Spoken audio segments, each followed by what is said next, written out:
What's up, everybody, and welcome to another episode of Flagrant 2, No Easy Buckets, analysis by assholes, water cooler commentary for your sports needs. I'm Andrew Schulz. I'm here with Akaash Singh. What up? Akaash is really on one today, man. I am It's annoying, gay. annoying the fuck out of me, bro. Second he walked in here, every once in a while he gets in these moods, and they just annoy the fuck out of me. Who the fuck are you to get annoyed at anybody, you fucking loser? I kept it in. You're the most annoying person on earth. You don't have to be defensive. I kept it in. I kept it in until I'm not we started wrong. the I'm show. defensive, but I'm not wrong. Listen, yeah, that's my thing. Annoying. All right. I don't know what to say to that. Exactly. Anyway, so yeah, we're here. We're doing it. We've got some great news. Great news is that Blue Chew is going to be the official sponsor of the Alexx Come Home from Sweden show, October 30th. That's dope. So I spoke to the Blue Chew folks, and I told them how important Alexx was in getting their brand off the ground. That's true. Because He's the one that said it made his dick bigger. I think that was the what is it? The needle that broke the camel. What is this saying? The straw that broke the camel's back. But I think that was the tipping point. Is probably what Yes, we're that for. was the tipping point. The tipping point. Yeah, the straw that broke the camel's back. That's like what makes you snap. Yeah, but I've never seen straw on camels. Do camels carry straw? Man, I don't know. And I probably feel like I should. Wait, are you camel? There's no camels, camels in India. And Rajasthan is one of the states in India. I saw Right. camels out there. They got Really? Camels, yeah. All right. Yo, y'all about to be popping again. I just want to let you know. Who again? Yeah. We've been popping. Nah, I'm not about really. again. It was rough for y'all. It was rough for When? y'all. You know, the 9/11 shit and just like. That's the other. That's Muslims. Yeah, but we don't see you like that. Hafiz and them. Yeah. Yuck. You know, but Hafiz is like African. Hafiz is the guy who's We in got the a room black right Muslim now. We got a black Muslim. Different type of Watching the Muslim. show. Low-key terrorists. No clit Muslims. Get rid of that shit, right? All these girls always complaining, oh, you can't find our clit. Oh, well, we going to move some shit out the way. Bet money I can't. We going to get there. What if that was the impetus behind it? It was like, instead of like hating women, it was like, how do we please our I don't know why I became Indian, but how do we please our women? How can we do it? Oh, there's this whole flaps and folds and shit in the way. Just lop that shit off. The clit's probably underneath it. Oh, God. Dude, they're real feminists, these Muslims, man. They really are, bro. That's what it was Wait, about. don't they cut off the clit? They don't cut off the labia. You think men know where a clit is? You're just cutting off the fucking hood, right? I've never seen a clit. I'm going to come out now. Never in my life I've seen a clit, bro. I see the hood, and then I know apparently underneath there's a clit, but I've moved up the hood. That shit peek out. No, there ain't nothing there. Peekaboo. No. It just come out from behind a curtain. It ain't no Pez. Hey, guys. You flip that shit up and all of a sudden Yo, it that pops shit up. legit come out like a Pez a No, little bit. it doesn't, bro. A little bit. I'm fucking some clitless bitches. Yeah. I'm fucking some clitless ass bitches then because I honestly, you move it up. What does it look like to you? It's a ball? What color? No, it's like a little mini Tic Tac just coming. Hey there, fella. Bro, your shorty got a cock. No. No. I wish. Oh yeah. You fucking it right now. She be married already. Damn, bro. Nah, we gotta have some girls show us where the clit is, bro. Cause anyway, but that's one way of looking at it, man. Maybe these, you know, these Muslim dudes who were chopping clits off were really doing it so they could pleasure their women the best way. Think about it. You got 5 wives. You don't got all day to be searching for clits. Okay? You just supposed to. I still don't think you understand the Hold bare. on. Nah, let's empathize with these motherfuckers. You gonna be searching for clits all day. When you got 5 different wives, this wife's got big old hood, this wife got a little hood. Why don't we get rid of the clit hood and boom, clits are right there. Orgasm, a little bit of halal, we go to sleep. Right? Tell me that doesn't make logical sense. This is efficiency, right? It's hot. There's no AC. God. You know how long it takes to fuck some girls so they come sometimes? Oh my God. It's no AC. It's the desert, okay? This girl hasn't showered. There's no running water. You got to go down on her. No running water, unshowered I don't box. Think about that. That's You want to get that girl a off. hood removal surgery is a very precise surgery. That's like, I don't even think they got those kind of instruments in Africa, if we're being honest. Son, you gnaw it off. What y'all talking about? Do it like the Jews. The Jews circumcised like that, right? Don't they just bite that shit the fuck off? Come on, bro. Yo, the first Jewish dude to propose circumcision to his people, Yo. you think they were like, this motherfucker trying to suck all our dicks? He was just a pedophile wanting to suck baby dicks. He's just a pedophile who wanted to suck baby dicks. Fam, if you want to suck my dick, just ask. I'll say yes. What you trying to bite this shit off for? Talking about disease. Shit, yo, someone walked on him sucking a baby dick, right? And then they're like, what are you doing? He was like, just bit that shit. They're circumcising. This is, we have to circumcise. This is part of the God. Bro, God wants dicks to be pretty. Oh, my God. Bro, tell me there's not some logic to. I think we figured out circumcision. Why would my seat keeps going down? My seat got circumcised. You seen that? Just fucking drop. Akaash. Oh, what's up? Tell me that doesn't make sense, though. Tell me we didn't figure out. We figured out circumcision. Son, we just figured it out. That shit is just some dude sucking little boy dicks. This little boy dick, you got caught. Bro, you got caught. You know what he did? It's like a petri dish down there. Gotta get it out. Yeah. You know what it is? It's like, you ever have an icy, like one of those frozen ice pops? Okay. And like you don't got a fucking knife or nothing or scissors. Yeah. What you do? How you get to the ice? You bite that motherfucker You bite off. that motherfucker. So you get the delicious inside, the delicious liquid on the inside. Think about how amazing Jews are at marketing. Ready? Hollywood. Okay. Sorry. No, not even. No. It's called, when your dick isn't circumcised, it's called uncircumcised. Yo, that's a fucking great point. It should just be called. Oh my God. Dick. Yo. Right? Like, that's right. Like, regular and circumcised. But they got you thinking there's something wrong with your dick. So they got people who just got dick going, oh yeah, I'm uncircumcised. No, you're just dick. Apologetically. You're apologizing about the way your dick is supposed to look. And I say this as a man with circumcised dick. And thank God I don't have no fucking garden hose like you weirdos with uncircumcised dicks. But that being said, it is amazing marketing, right? Isn't that? It's incredible. It's incredible. Like when your hair is long, maybe not. That's not the right one. Let's think of a good metaphor, another analogy for it. Like, I don't know. I'm just thinking about how odd an uncircumcised dick. Like, put it this way: your car, if it's a drop top, right? Yeah. It's called a drop top. Right. A car that's not a drop top is not called a hard top. Not drop top. Oh, you're right. An undrop top. An undrop top, right? Yeah. You'd be like, no, it's just a car. Why you got the thing that's different? Why do we have to rename our shit? Damn, everybody's circumcised. Son, it's are crazy. they? I thought everybody's not. Mad peoples are circumcised. Are Muslims circumcised? Yep. Y'all really circumcised? Yep. You don't think I know my enemy? Get the fuck out of here, bruh. You crazy. I don't think I know my enemy. Wait a minute, are Hindus circumcised? No, I am though. You fucking sellout. You fucking sellout. You fake ass fucking Hindu, bro. We know where you're really from. Fuck. Rajasthan. Gali gali chore, Pakistani chore. Did I get it? That's pretty good. Gully gully chore. Yo, I was doing a show, one of the ABDC shows, and then some white kid came to the show, asshole, knew that chant. Anyway, he just hit it. Oh, he just hit it. It was great. Mm. Shouts to that kid. Shouts to y'all. All y'all motherfuckers. I'm just so happy that we just solved so many mysteries of the world, bro. In the first 5 minutes of this show. Fire, bro. Like, what other mysteries are there that need solved? Like, what? Name something that's hard. I bet we could solve it right now. Go. My dick. Hold on, let me make some room. I didn't like that. That got too real. Don't you dare so gay, call fam? me gay after you make it gay. You trying to hit on me, fam? You know why I'm gay, bro? Why? Cause that's why. That's because. That's a good point. People that are listening can't see what I just did, but if you watch it on the YouTube, it's wild.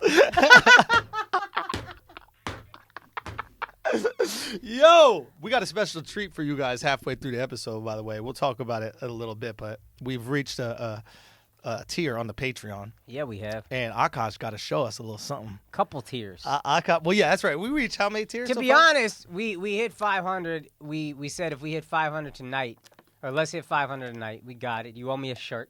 Oh, the shirt's coming, bro.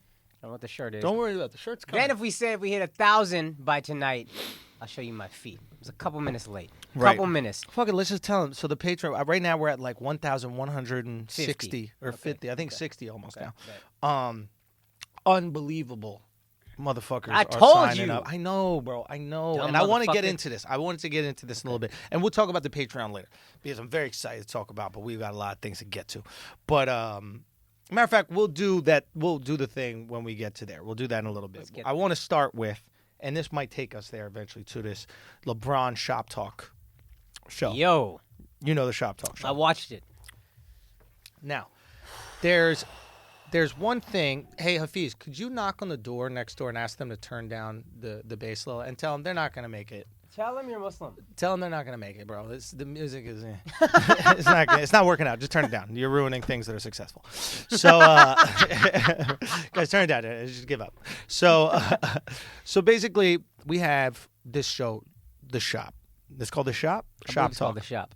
Okay, whatever the fuck it's called. This show, it's LeBron James. Who's the guy with the weird voice? Maverick Carter. That's Maverick Carter. Yeah. Interesting. Really interesting guy. Yeah. Dude, really interesting guy, well-spoken, and I had a feeling it was Maverick, but I didn't want to say it confirmed, but he's more entertaining. He said that thing like, oh, people assume because I'm black, they're always like, oh, you're so well-spoken. No, I assume you'd be a fucking dork because you're always behind the scenes making LeBron billions of dollars. Yeah, I think there's also this thing that, like, when it comes to well-spoken, like, I speak for a living.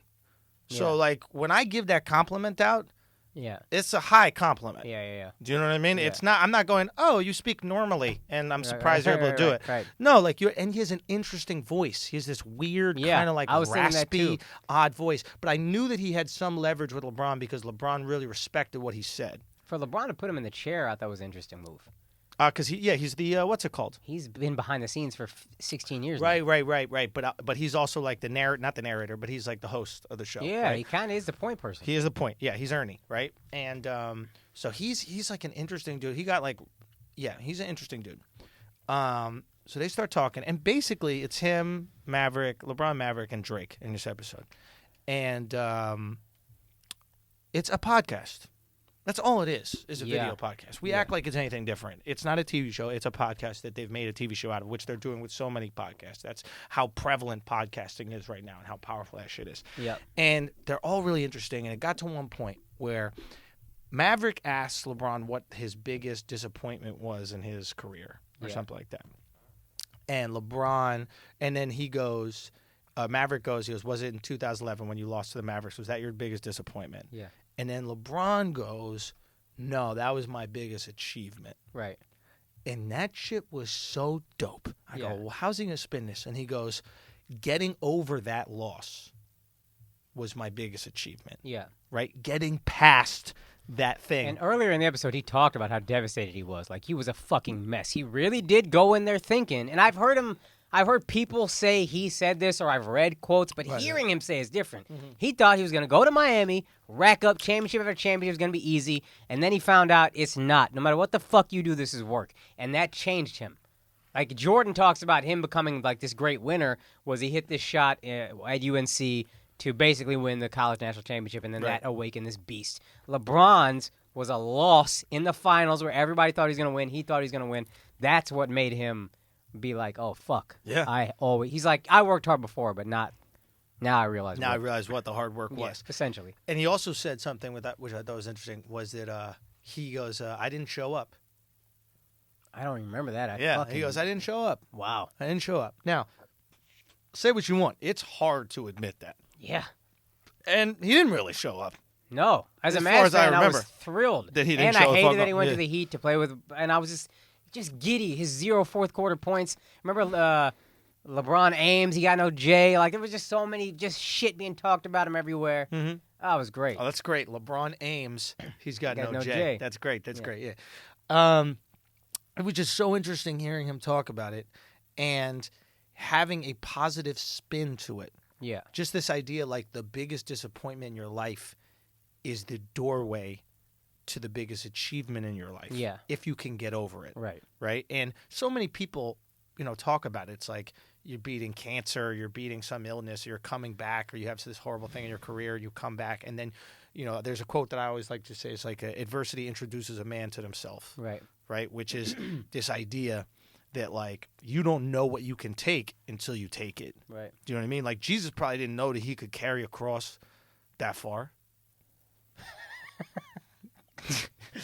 You know what I mean? Like, if you ask Jesus, if you're like, yo, how long you think you could carry a cross? He'd probably like, I don't know, like 400 meters or something like that, like 500 meters. Right? Right? And then God was just up there like, ha! He's about to carry that shit uphill too, fam. You got some incline. So I guess what I'm saying is, like, I started thinking about my life, like, what my biggest disappointment was. Right. Right? Oh, I know what it was. What was it? Not getting your special butt. Yeah. Right? Yeah. Not having it bought. That was probably the biggest disappointment in my career. Right. Career-wise. Personal life. It's, Dog, I think about this, like, a lot. As a friend, you just always thinking about other friends, Sure, whatever. sure. And I'm just like, I used to sit there and be like, how the fuck can he not sell a special? You had, and kudos to you for, you had the money, first of all, but also you put the money toward shooting your own special. I can't imagine it was cheap. And it looked good. And I was like, it's going to be funnier than so many specials that are out. I know it. They're buying up dog shit. Yep. He's going to get this bought. That's just a fact. Yeah. They don't even have to pay to produce it. Exactly. Just put your fucking Just name on it. give you a check I did the work. for cost, and you'd probably be like, yeah, take it. Yeah. And nobody bought it. Yeah. Nobody saw what it was. Right. And then eventually you just said, fuck it. I'm putting it out one stand-up clip a week. Yep. And I remember we talked about it, like, beforehand a little bit, like, what's the initial message going to be? How are you going to say this to fans? What are we going to talk about? Like, Sure. Yeah, I think, and as I look back and I'm, like, hearing about what LeBron said, it was just like, whoa, this is my greatest achievement. yeah. My greatest achievement was, like, not doubting my comedic ability. And obviously there's moments where you're in there, you're like, fuck, like, am I not as funny as I thought I was? Like, what's going Yeah. on? Like, why can't I get any traction over here? Yeah. And then, like, just going, fuck it. Like, having that, like, Diddy moment, like, where you just go, let's fucking go. Yeah. There's this great clip of Diddy. Let me say if I can get it up. But this idea that, like, you're just like, no, I know what I am. I know what I can fucking do. This is how low it goes. Okay, it's not going to get lower than this. Right. This is how low it goes. So now we go up. Right. Now we start moving, and it motivated me to put the shit out myself, and then that's changed my career, man. I started selling out shows before that. I was on TV for fucking years. 9 Never clips selling at a out. milli? 9 at a milli, man. We're almost at 10. Maybe once we're at 10, I'll stop bragging. So fucking insane. But it's just like putting it. So, and I ask you, it's like, what do you think your biggest disappointment was, career-wise? I don't know if there was one. I mean, this year's been pretty rough. That's what I was assuming. Yeah, and then I think, and listen, I don't want to get too whatever about it, but, like, my girl really held it down. For her to ride through all this has been, Right. she's been stressed as fuck, and she's been on my ass for sure. Sure. But also for her to believe and ride through it and to stay on me, like, be assertive, be whatever. And that's why, like, I really kind of, at one point I said to you, like, listen, I'll take the reins of this. I know you're busy. This Yep. Flagrant 2 thing. Patreon. Patreon, everything, to be honest. Yeah. Like, I can't, I don't got the cameras, I don't know the connections or whatever, but other than that, it's like, what do we need? I'll do it. Right. This is what it is. We don't have a choice. I don't have a choice. Right. It's this or it's go the fuck back to Texas. Right. That's what it is. Right. So I was wondering, when you were saying that, we'll get into Patreon in a bit, but my thought is, what other choice do you have? Like, that was what I was thinking. Like, maybe, and what I'm hearing from you is maybe, like, it pushed you into an overdrive, and maybe it did that to me and I don't see it, but, like, I'm also just like, I can't ever quit. That's not a thing I'll do. I don't know how to quit. Yep. So I'm just going to keep going because what the fuck else is there? Yeah. So isn't that what most people do? Like, am I crazy? I don't know if most people do it. My way of looking at man. I can see it keeps going. You're killing the momentum. I know, dude. My way of looking at it has always been, in terms of, like, quitting or not, is that, like, I would rather be following my dream and maybe not achieving it than giving up on my dream. Right? Like, Yeah. because the misery that comes with giving up on my dream, I think, would weigh more than the misery of following it and not achieving it. Oh, man, let me tell you something. Yeah. I have mulled that over in my mind for the past year, Sure, and just yeah. the thought of it, when you're actually thinking about it, Yeah. I literally just now flashed in my head, and I just shook my head, and I exhaled. I was like, oof. Yeah. Ugh, you can't imagine it. Yeah. I also just can't look myself in the mirror and say I quit something. Yeah. Even when I was pre-med, I didn't want to be a doctor, but the idea of quitting it, Right. there's no way I can do that. I have to finish these 4 years. Yeah. I can't look back and say, oh, I quit, I didn't like it. Yeah, you just gotta fucking power through, man. You can't. I don't know. It's one of those things that just like it was like a moment in that show that really put shit in perspective for me, as far as like just anything in life. Like a great way to deal with anything. A great way to deal with all disappointment is looking at it as this doorway to your greatest achievement. Literally Yeah, that's everything. Like phenomenal. not getting into the school of your dreams. Okay, Yeah. let that be motivation for you to convince everyone at that school that they fucked up for not letting you in. Right? Yeah. It's like even athletes, like, oh yeah, what is it? Steph was only got one D1 scholarship or some shit like that, Yeah. right? It's like you don't think he wanted to kill all those motherfuckers in the tournament? You Yeah. don't think he just loved destroying them and just dropping bucks on every single coach that said no? Oh, 100%. So it's just like using that as motivation, like finding the right fuel, man. It's like there's this great fucking Diddy thing that I'll play for you guys, but I just love it, and it's the thing that I tend to go to every single time. You know, I want just to get hyped for something. You know, I really want to see how.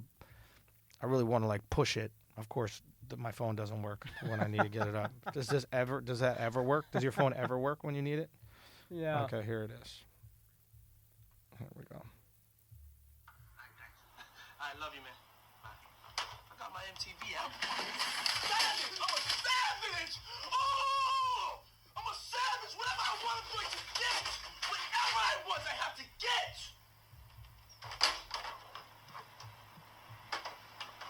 Yes! What's next? What's next? I gotta get it. I'm not gonna stay fucking down. I'm not gonna stay fucking lying down. I'm not. I can't do that, man.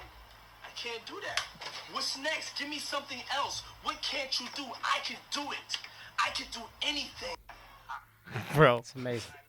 bro, Diddy's the fucking man. It's amazing. Bro. He's just the fucking. You know what's really funny is if you guys watch the clip, it's on his Instagram. But he hangs up the phone hard. He throws it down, hangs up the phone, and the phone kind of like bounces away. Right. And then he goes, what does he say? I just got my MTV deal. Let's fucking go. I'm a savage. I can do anything. I'm a fucking savage.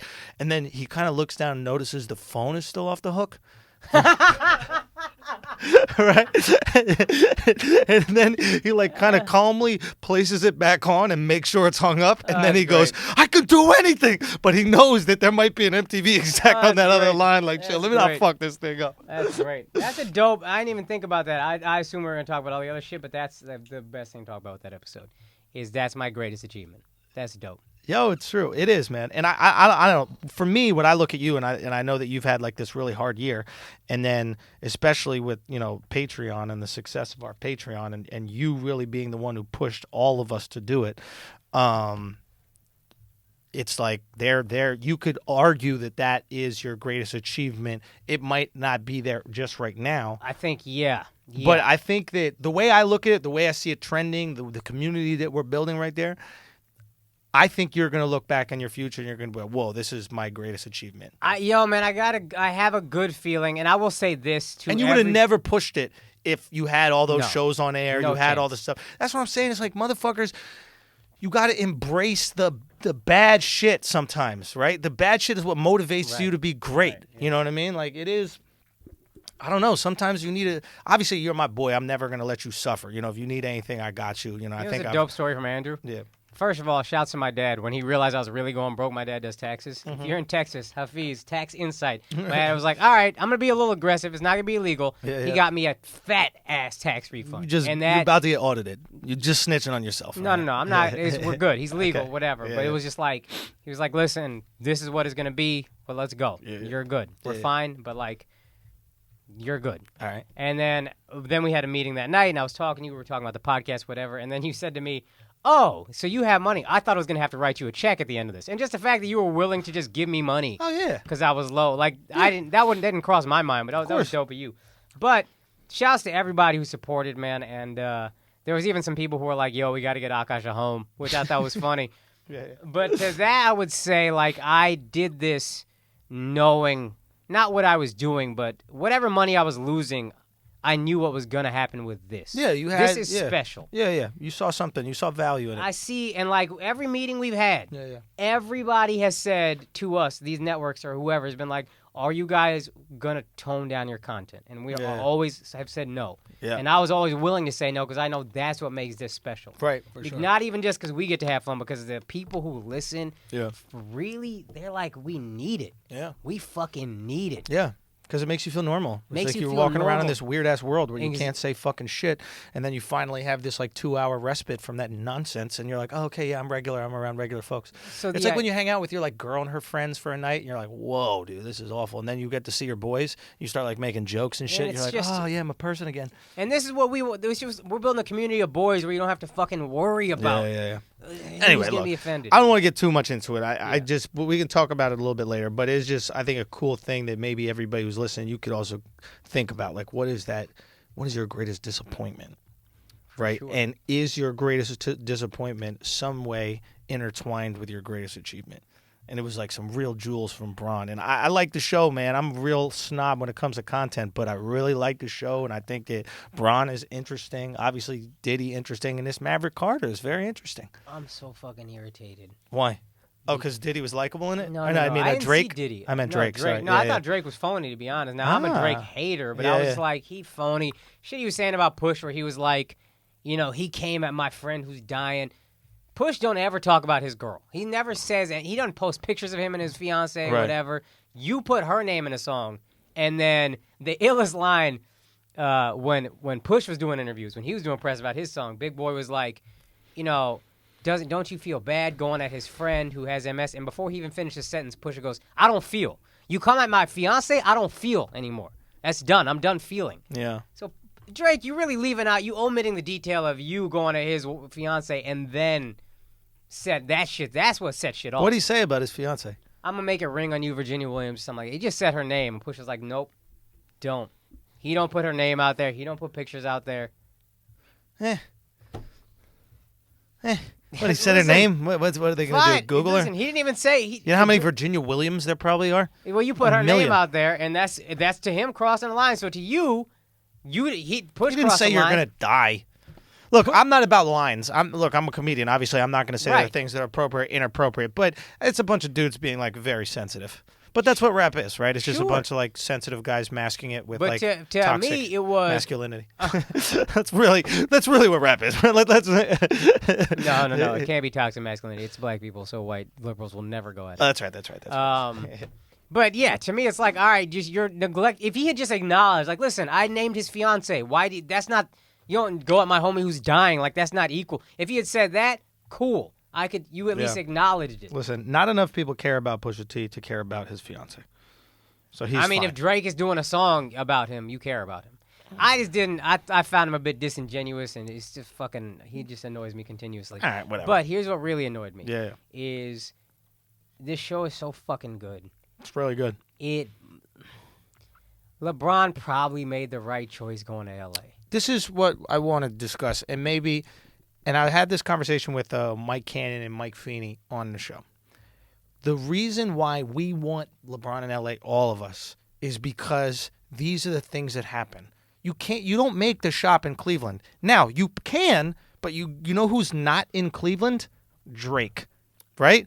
You know what you'll never see if he's in Cleveland is LeBron on stage with Travis Scott and on stage with Drake at the Drake concert. Doing, what is it, Sicko Mode that they did together, right? So it's like that moment where LeBron, I was so hyped, bro. I was so fucking hyped. He came around with the sweater around his fucking waist. Yeah. You know? Motherfucker. Dude, I mean, it was great. Me. He made that Really look cool. bothers me. He really made that look cool. LeBron he's incredible. But All I'm saying is it's so, you want him in LA for these moments. You can't have these moments in Cleveland. When is Travis Scott and Drake going to be in Cleveland together? Never. That will never happen at the same time. Never. You have to fly everybody in. Everybody's in LA. LeBron is going to have a guest appearance in every big TV show. He's going to have a guest appearance in every big movie. Next Transformers. If they're filming in it, guess who's going to be there? Bron. It is and you know what? He's the one you want to see. Yeah. He's a likable, funny dude.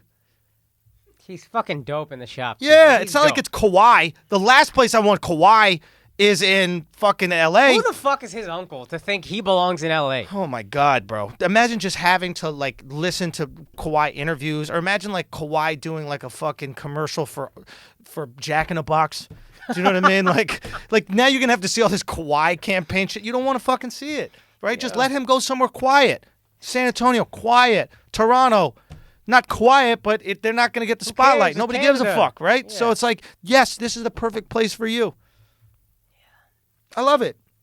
I hate it still, but I know, but like on some level, I fucking get it. So I just wish he had gone 2 years later. That's all. That's Go fair. To fucking Philly. Okay. Grab a couple rings. Then when you're not at your peak, go to LA. All right, that's fair. That's fair. I'm just fucking psyched to see what kind of content is going to come. I mean, it's so going to good. be good content. It's so good. When the fuck has an athlete come out with something this good? And here's why it's good. Because Drake doesn't share that with anybody.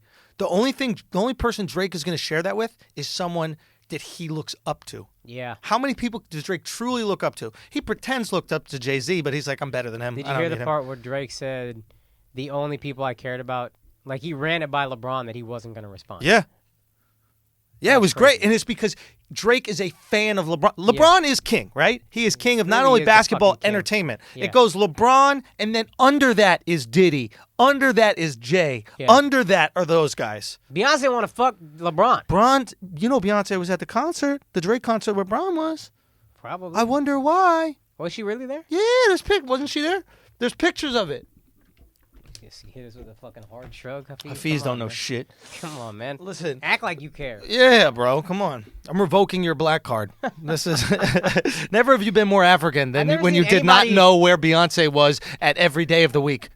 What's up, Eden? Eden said she was. She was there. She was there looking gorgeous. Nice little suit. Now, I did call that it's a wrap between Jay and Beyonce. I think I called that a few months ago. You did. Yeah. I did call, and it will. You will see once she notices that she's dragging his dead weight. The guy's wearing double-breasted shoots with no shirt. Beat it. Do you know what I mean? Like, beat it, bro. Do you know he's growing out the hair all natural? It's like Beyonce already has Solange to be natural. He don't need two Solange. Right now, Beyonce is two Solange, right? there's Solange, and then whatever fucking. Beyonce gonna be watching Solange fight Solange in an elevator. It's like when Ryu fought Dark Ryu in Street Fighter. You know what I mean? All I'm saying, bro, I dare Jay to drop another solo album. That shit ain't gonna cut it, man. Oh, man. I don't think there's interest. I really don't think there's interest. But doesn't matter, regardless. Point is, LeBron is motherfucking king. He really is. That's number one right now. And it's only gonna get... He's... bigger. Yeah. Because of LA. He's gonna be bigger after he's not as good. Bigger. Like, Jordan is just... He's huge. His shoes are huge, but he's still just holding on to what it was. Yeah, and LeBron is gonna get bigger. He's playing it everything so right. He's playing. He's doing he's with Kaepernick enough, but not too much. It's not overbearing, where the whites start getting upset. Yeah. You know, wear a shirt and they'll say I'm with Cap, and then that's it. Right. You know what I mean? Like, it's just enough to let everybody know, yo, this is what I rock with, but not enough to piss off the whites. No. Go ahead, Trump, every once in a while. A little bit, a little poke. Call him a bum. That's a little poke. Do you know what I mean? Even Trump want LeBron to like him. Trump can't wait for LeBron to love him. Yeah. Dude, it is what it is, man. He's settling for Ye. Trump don't want Kanye there. He wants LeBron. This crazy motherfucking Kanye in the office. Get this bum out of here. Where's LeBron? Oh, fuck. All Trump wants his cabinet to be is LeBron James, Tom Brady, Secretary of Defense. Secretary of Defense. Who's the Secretary of Defense? I don't know. Who's a good white defender? Are there any? Fucking Eric Weddle. I don't even know what that means. Safety. Oh. Right. Anyway, point is, it's some there's some shit going on, and I think it's exactly what we want. We might not act like we want it, but it's what we want, right? It's like when girls are like, "Why are we fighting?" bitch, because you wanted to fight, bitch. That's why we're fighting, because you only feel love when we fight. Bitch. Stupid ass bitch. Bitch. Crazy Bro. Bitch. You want to know some crazy shit? You're gay? Bro. Can I say it? Yo, I had a girl dead ass in my room. This girl would not leave my room. This girl flat out told me no. I was like, I'll get you. I was like, nah, I'll get you the Uber or whatever. She's like, no. Do you know how?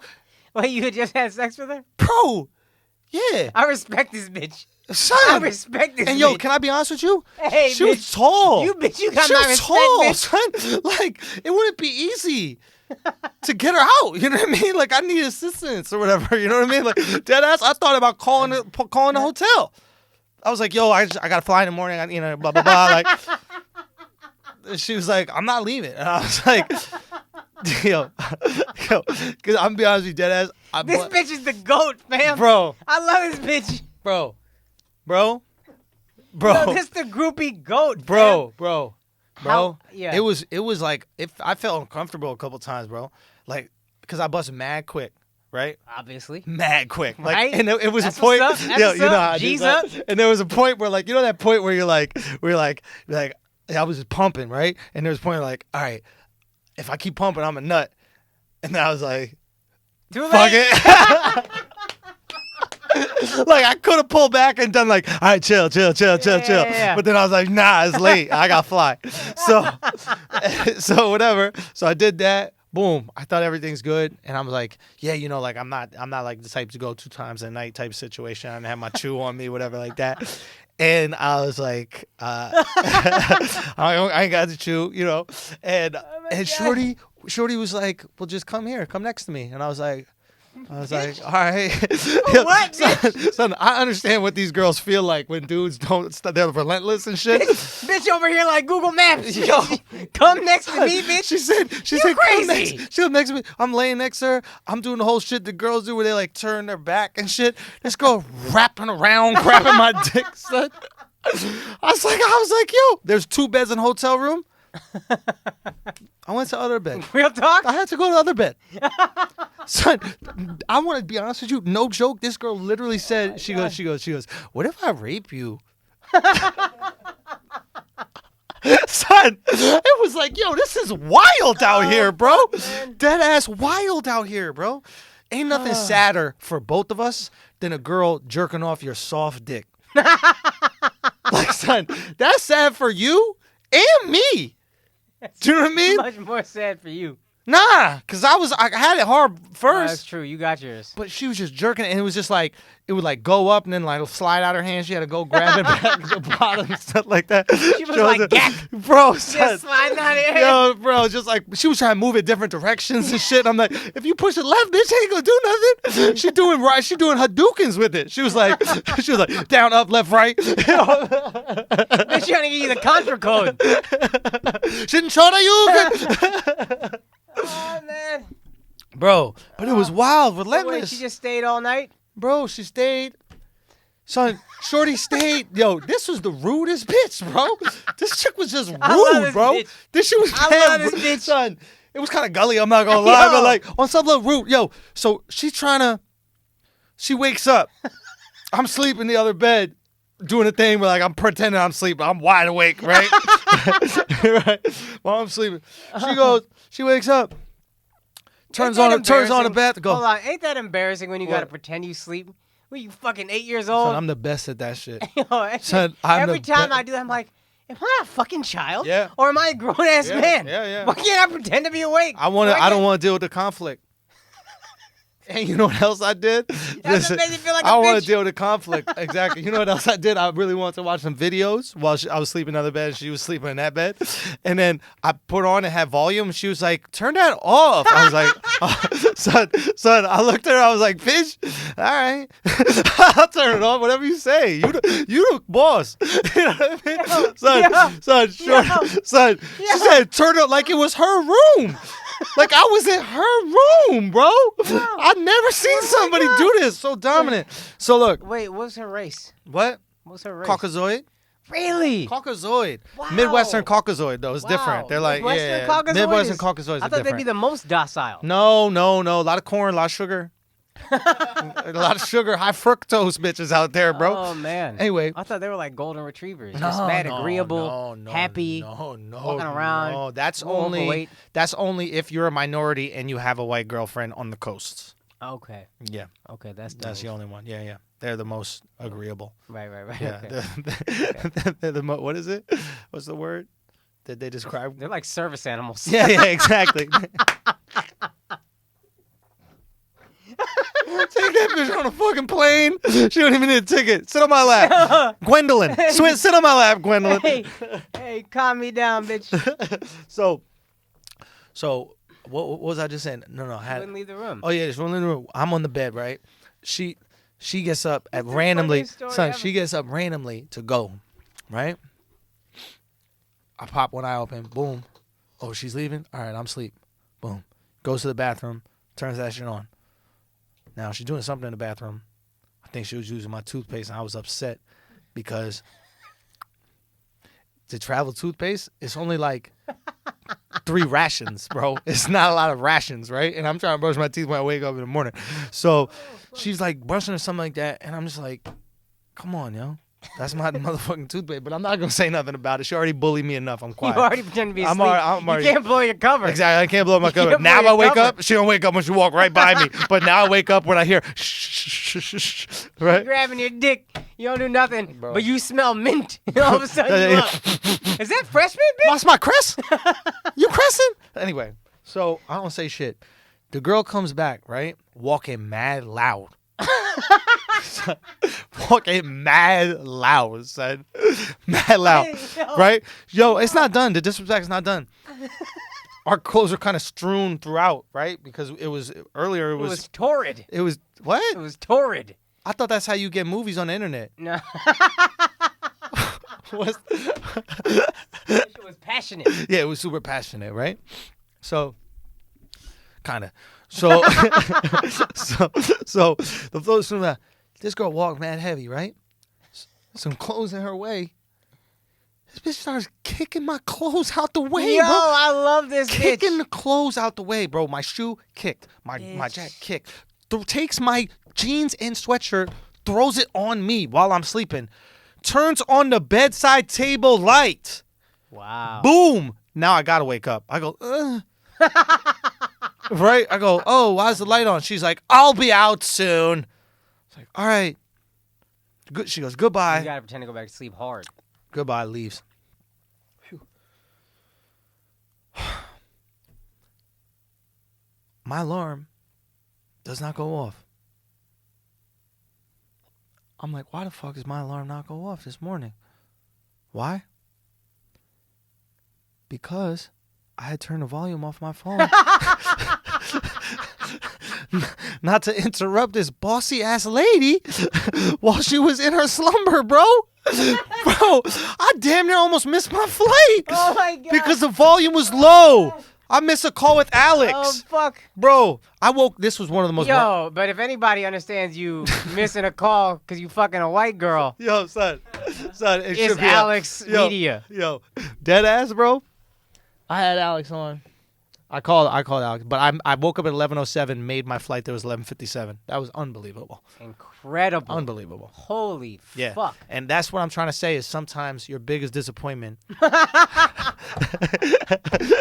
becomes your biggest achievement. Oh man, when you start traveling a lot, you remember those stories forever. Oh God, stories for days. I had one in Chicago. What happened? I was running late as fuck. I don't remember how I got in the situation. You know I'd be messy with mines. Very. And I was just like, I thought the train would get me there.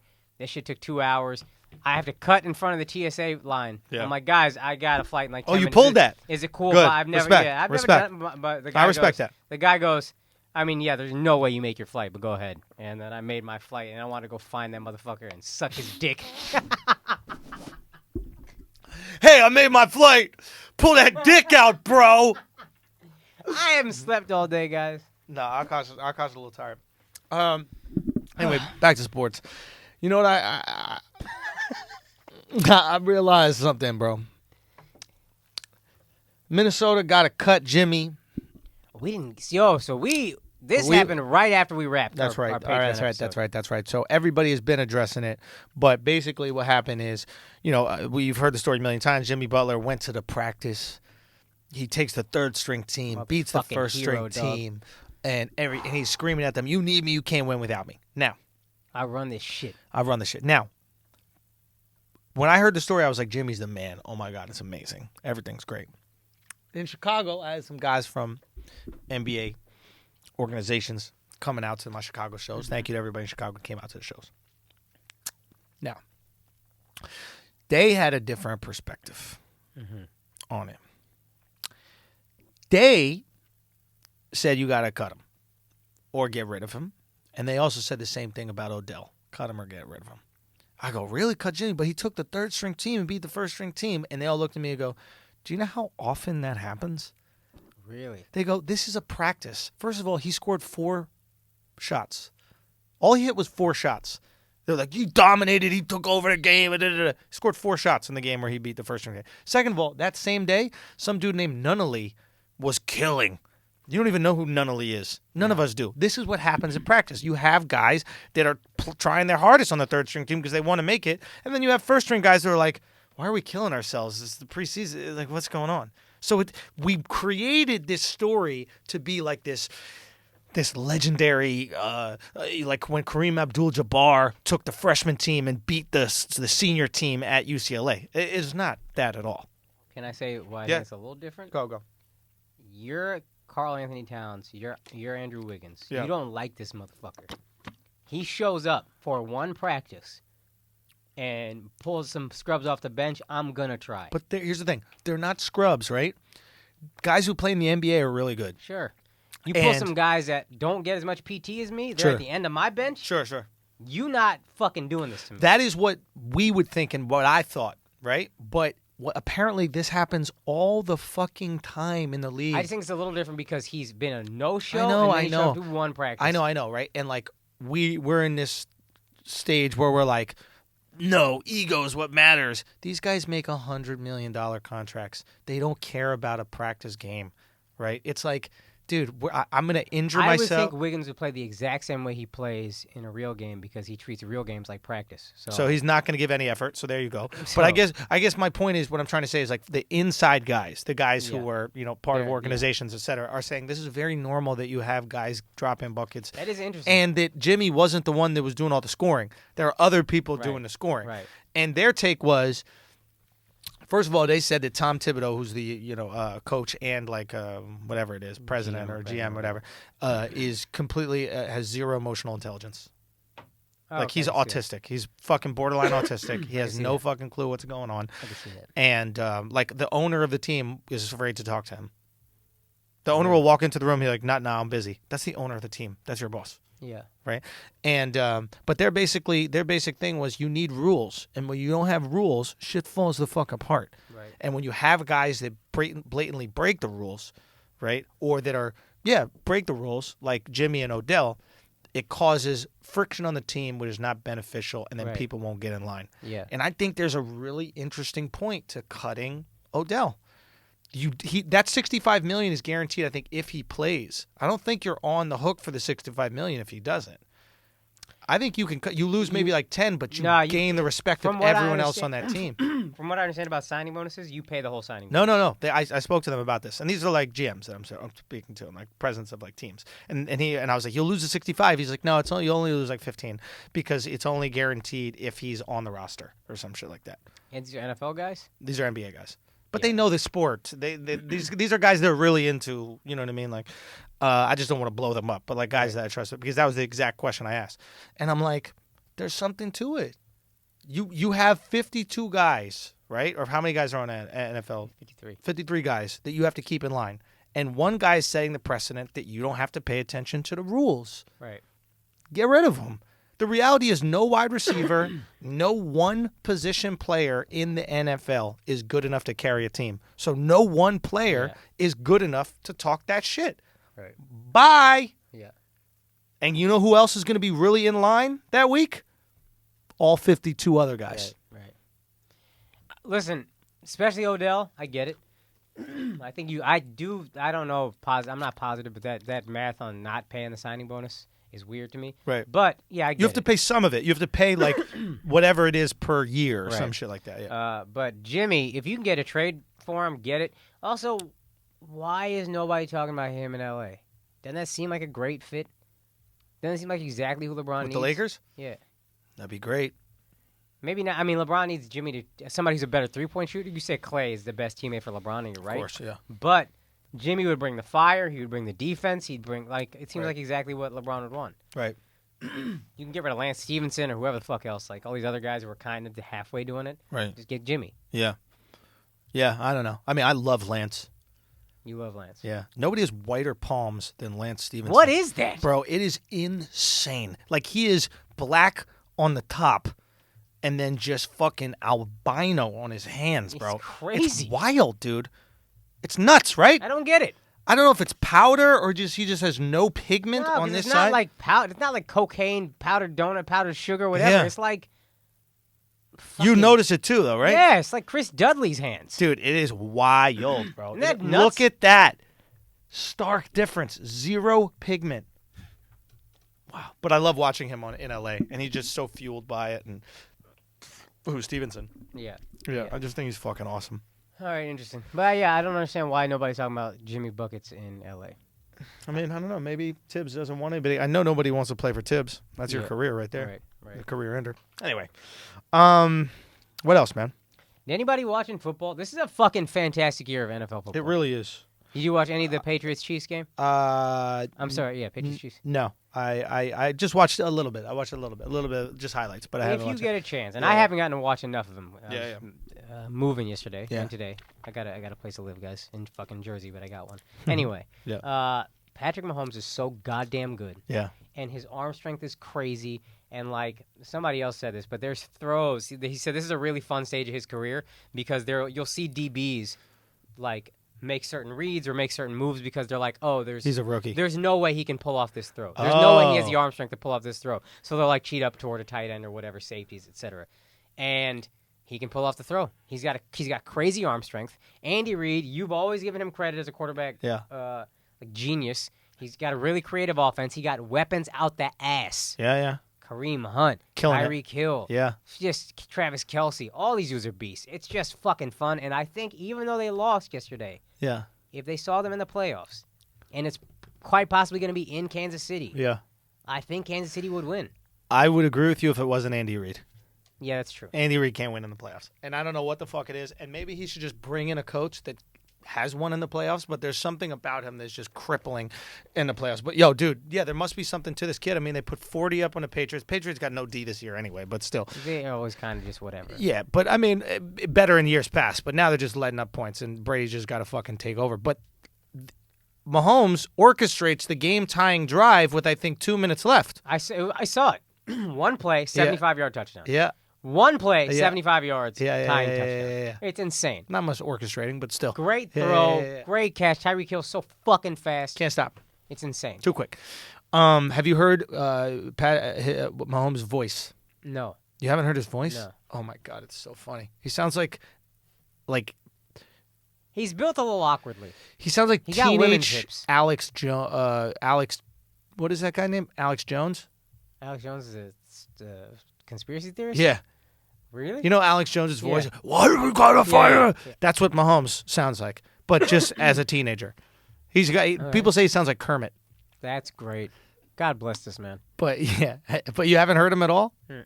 I'm trying to get a clip up where I can figure it out. But so he's the truth to you. Man, I think he might be. Now, sometimes this happens with rookie QBs, and then you get figured out. I remember Colin Kaepernick, Jaron Jaworski, after the year they went to the Super Bowl, was like, yo, he could be the greatest quarterback ever. Right. And then he just fell the fuck off. Dak Prescott, great rookie year. Had a good game yesterday, but now everybody seems to have him figured out. So that could happen with Mahomes. But, man, this year is fucking fun, and if you get a chance to watch. Do you think that that Dak is good enough to sustain the job? I think he needs a different coach and coordinator. You know, it's funny. I actually texted all my friends who are Dallas fans, and I was like, Dallas is going to win this game. I said on Friday because they just never bottom out. They're not an awful team. They're always average. Yeah. And average is good enough to keep the head coach around because the owner loves him. Right. Because he's like a yes man or whatever. And that just infuriates me to watch because I think Dak could be good with a better coach or coordinator. Like Minnesota's offensive coordinator, his name is John DeFilippo or something like that. Okay. This guy was the quarterback coach in Philly last year. He leaves. All of a sudden, Carson Wentz had a good game last game, but now he's been struggling all year. Nick Foles isn't the same. Right. He goes to Minnesota. Kirk Cousins leaves Washington, goes to Minnesota, is fucking dominating the league. Can we talk about this Adam, what is it, Thielen is his name? Thielen. Yeah. He's the top 5 receiver in the league. But nobody's talking about him because he's white. It's so funny. He's just this white. He's a white wide receiver. Yes, you heard that right. He's a white wide receiver. And no, he's not a Wes Welker slot guy. No. He is a wideout. He's a number 1 wide receiver. Number 1 with Stephon Diggs on the team. Yo. Stephon Diggs has his own commercials. Stephon Diggs has his own brand deals. Adam Thielen has had 6 straight games with over 100 yards and a TD in every Never fucking done in game. NFL history that the first 6 games a wide receiver had 100 yards. And what's crazy is nobody's talking about Nobody. him. And I think that benefits him. I think what he should do is shun every bit of press that comes with it, right? Yeah. He should say no to every story about it because the second you become the guy, now corners are watching tape. Now teams are planning for you. And fuck you. Especially if you're white. I think corners are like, fuck Oh, him. I'm not going to get beat by the white guy. Yeah, and fuck him. Fuck this dude. Thinks he's so good eating up all this press. Especially if you're white. I think they're like, fuck this dude. He's not getting shit off on me. And I don't think he was even a wide receiver in college. I think he was a quarterback, and then like the last year he decided to be a wide receiver. Some crazy. And then he goes undrafted, etc. Yeah. But it is funny that there is this like weird prejudice where like a white guy goes 6 straight games, 100 yards with a TD, and all of us are like, it'll even out. No, the opposite. They're like, we'll come back to it. No, I'm saying they're talking about every other receiver. Oh, exactly. Yeah. Look at Odell Beckham. Look at Julio Jones doesn't have a single touchdown. He still don't have a touchdown? No. It's really crazy. It's really crazy. His knack for not getting in the end zone. Why is it? I don't fucking get it. Is what's his face trash in the red zone? The Falcons definitely struggle in the red zone for sure. That's what cost them both games against Philly, though. First game this year and the playoffs last year. Yeah. Still drives me crazy. Yeah. Fuck. Anyway, I don't know. I don't know if Matt Ryan's they're not a great red zone offense maybe because their coordinator also, they lost Kyle Shanahan, and ever since then the offense has just kind of puttered along. Really struggled. Yeah. Now, your boy, did you know that your boy on Dallas, Beasley, is a rapper? Yeah. You knew this? Yeah. Have you seen the rap? I know how much because this is a confliction for you. No, I hate it. Did you see it? Yeah. It's no, somewhere. I've heard it. Can you pull it up? He's a skilled rapper. I don't want to hear that shit. No. In my So, fucking life. What's his name? Cole Beasley? Cole Beasley. Cole. Yeah. So Cole Beasley, who had 2 touchdowns. Right. Yesterday. He had a great game. Great game. First and he's a solid third down back for you guys, right? Like great slot receiver. Yeah. So he's on, I forget what show it is. And I don't know who posted it, but he was on somebody's show rapping. Radio show or it's a radio show. Oh, he has an album out? So like people know in Dallas that he raps. Yeah. Oh, I just saw it on Instagram. Somebody posted. He's a skilled rapper. Right. But I don't want to hear that shit. Why? First of all, you're a fucking slot receiver. You're 5'8". Here it is. Okay. Here it is. Uh-oh. My flow is pure gold, it's cold back on the microphone, suck the life up out of a beat, like it's like both, thought I was gone, but I'm never leaving, I'm forever eating, every season is heavy thieving, stealing everything that I can from the man to my heavy breathing, stopping, I'm dead, I ain't got competition leaping off of a ledge, cause they sleeping at first sight like they sleepwalking, what you can't see stalking would turn you to meat at the flea market, I'm hunting for heads, I'm Mike Tyson with the mic biting, strike titans with this God flow like Poseidon. Hey! How I like it, I'm telling myself, remind them, as if they heard my old slick spit at his finest. Biggie and them white dickies, spiffy collar with rhyming. Time after time, but I'm making it where it's timeless. Really, I'm just here simply trying to grab their ears, but it appears ball and rapping can't mix like engineers. New York beats, Southern, what's the difference? Even trap, if I'm trapped in it, I'ma come and rip it. Dr. Dre can even stitch it. It's easy as seasoning an easement with the width of a cricket. Stick and moving, I'ma Let's go! the GOAT, bro. Cole's the GOAT. What did he say? Why does every white rapper sound like Eminem? What the fuck is that? Can somebody explain it to me? Yo, bro. Cuz, who you gonna look up to? Fair enough. You know? They all sound like Eminem to me. Yeah, that's their guy. That's the guy who made them feel, comfortable doing it. Yeah, somebody keep... Who do you look up to as an Indian? Gandhi? Yeah. See? Why are you sleeping with 15-year-olds? Oh, that's That was cold? That was cold? That was too hard? No, I'm just trying to bite off dicks, circumcising people out here. You know what I mean? Okay, so what you think about Cole? Cole got bars or what? Man, no. Get the fuck out of here with that. Bro, you know how hard it is to rhyme shit? Bro, think about that. You know how hard it is to rhyme shit with CTE? This guy probably had multiple concussions, can barely get out a fucking sentence, and he got bars, bro. Yeah, sure. It's Steven season. Bro, it's Steven season, bro. Oh, man. Steven out here. Is that the name of the song? I don't know. He rhymed that. Do you know what I mean? I got you. Cole Beasley. What's his rap name? I think it's just Cole Beasley. Cole Fire. Fire, bro. That's fire, bro. You want to know some real shit? I had no clue what that motherfucker looked like. I don't know what any football players look like. No. Unless they got their hair dyed. That's what they said. And remember that documentary Broke on ESPN? That's Yeah. what they said. Football players will go the hardest at clubs because you don't know. You got to prove it. Yeah. Yeah, football players are also the ones that women think they're sleeping with the most, but they're not. It's just a big black guy with dreads. Like, I got homies. Let me tell you something, bro. If you're listening right now and you are 6'5" with dreads, just say you're a football player. Like 100%. any state If that you're you go, 6'5" and black, you can say you're any sport, and they gonna white girls believe will it. Yeah. These girls are gonna believe it. White girls and black girls. Right. You know, Oh, yeah. my boy Wax fucks all these girls. They swear he's a football player. Yeah. I swear to God. And he's staying in nice hotels because he's with Charlotte. So they're like, well, he's at the SLS. Oh, Gotta yeah, be a yeah, football yeah, player. yeah, for sure. He got the buffet passes. I mean, Wax looks like a motherfucking football And he player. was a football Wax, player. Yeah. To be fair, he did practice squads, and he was like, I think on Miami in a couple situations. Okay. Like, I didn't know that. yeah, so they are fucking an almost football player. Right. You know, that's something you could put on a resume. You gotta be able to. I always think about this, like the more successful I get, like the better girls that I fucked must feel. Yeah, you right about that. Like, I'm really doing this for us. Yeah. You know what I mean? Like, before you were like, oh, that guy was a jerk. He didn't call me back. But if I get, like, really successful, it's like, Me you too. fuck me. It's hashtag me No, too. don't put that out there, stupid. Fucking A, bro. You ruin everything, dog. I'm just trying to say, like, what if you fucked a girl, she didn't call you back, and you feel like a jerk, and then that vision goes, it becomes like some famous actress. You're like, nah, I fucked her. Oh, I fucked that Victoria's Secret model, da-da-da. Oh, man, I You get never to seen chalk you- it up. I never seen you give up on a joke so fast. Son, that's scary out here, bro. We don't play games with that. Believe all women, bro. Even when 9-year-olds touch them in the street. Did you see that? No. Oh, I saw Women you. out there, you goddamn quote minds, bro. tweeted this with some This wild girl, some white lady outside a fucking corner store, some black kid, 9 years old, like bumps into her with his bag by accident or Right. some shit, completely accidental. Right. And she calls the cops and said that she was being sexually assaulted. But that's the closest a white woman has ever been to being assaulted, or a struggle in any way. It's like, oh, that was uncomfortable for me.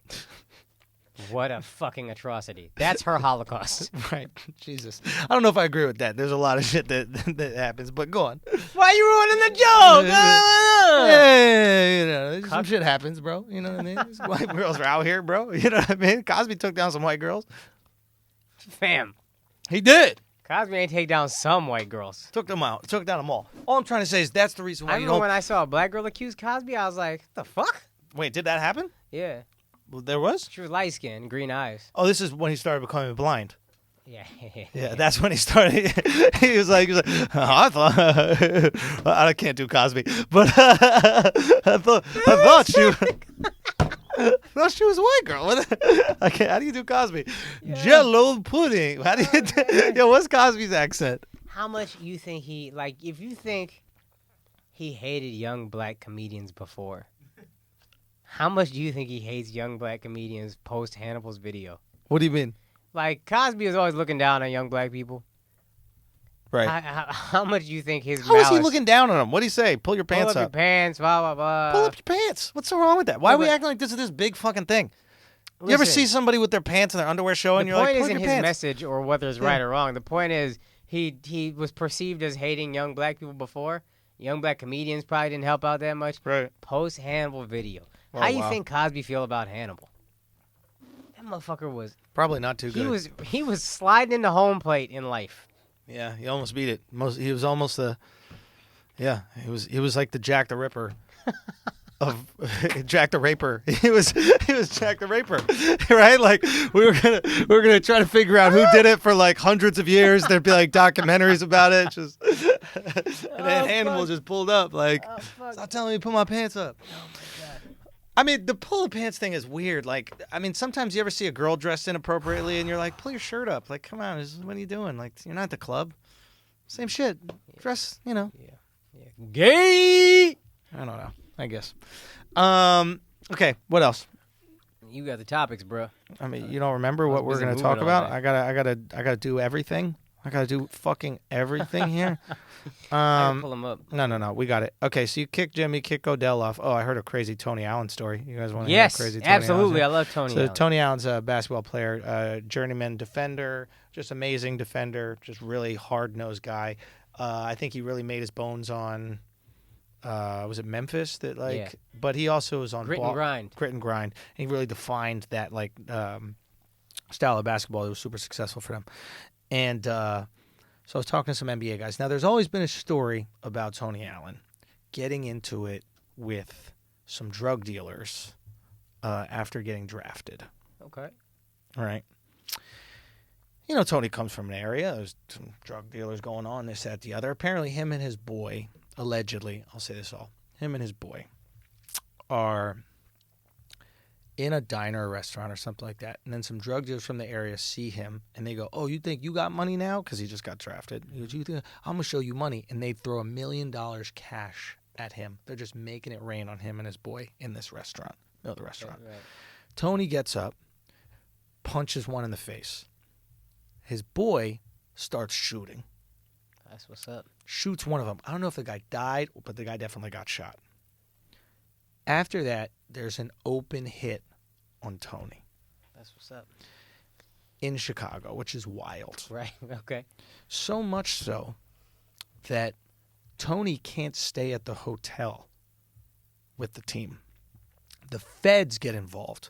Because the feds know what's happening with gang stuff. They don't bust them on the corner, but they're like, if there's some big shit going on, there's informants and all that kind of shit. The feds go to the team. They're like, he can't stay with the team. The whole team is at risk. They're just going to shoot on sight. He can't stay with the fucking team. Eddie House tries to walk out of the hotel. Feds stop him and say, you can't just walk around while you're here. Fuck. They'll come at you. They're trying to hurt, if not you, anybody around you. Garnett tries to get involved because, he went to high school in Chicago. Right. He's like, yo, can we squash this? Like, what do we got to do? Who do we got to pay? This, that, the other. He's like, nah. It's like, he shot my mans. I don't know if he died or whatever, but it's either him or someone close to him got to go. Right?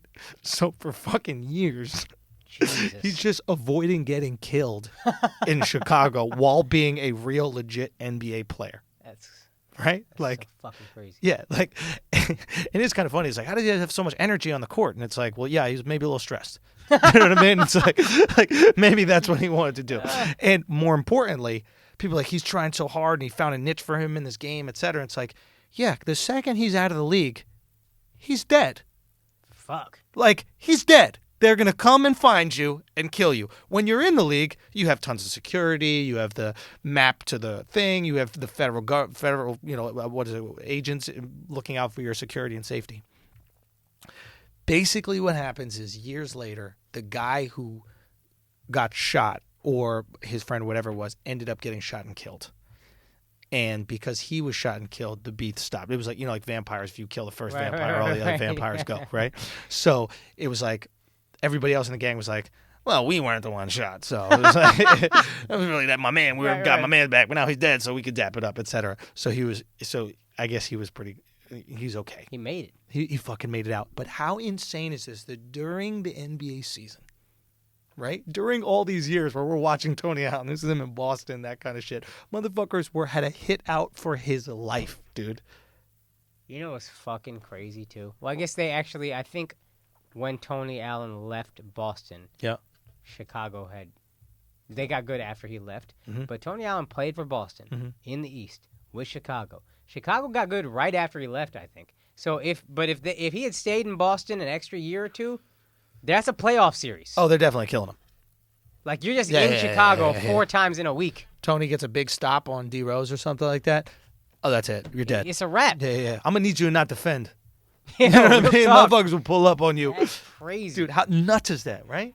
Like this shit happens we always hear stories about Zach Randolph being like connected and that kind of shit. Yeah. And like all these people that are kind of connected, but like it's that serious. You know what's crazy is the first like famous person to follow me was Tony Allen. I love Tony Allen. That's right. I knew that you had some like, connection with him. Yeah. He quote tweeted something that was kind of sensitive. But emo sensitive. Yeah. And I was like, I quote tweeted like, dog, I'm a big fan, but this is mad like soft of you or whatever. And then he DM'd me, he was like, that's a subliminal to a hater. And I was like, all right, whatever. I said you should be on Wild 'N Out. We talked or whatever. He followed me back. But I was like, now I'm like, how the fuck did you have time to be emotional about some dude on Twitter when the deadliest city in America wants to make you a statistic? Yeah. Isn't that crazy? Yeah, dude. That's wild. Fucking nuts out here, man. That's what a lot of people don't realize. Like some of these dudes, not a lot, but there's some dudes that make it into the league and they're literally making it out of gang warfare. Oh yeah. Right? Like making it out of war zone. Or like crazy situations. Like I was talking to this one dude who was like the first Russian guy that ever came to the States to like at like 18 to play like collegiate ball. Right? And now he works for an organization.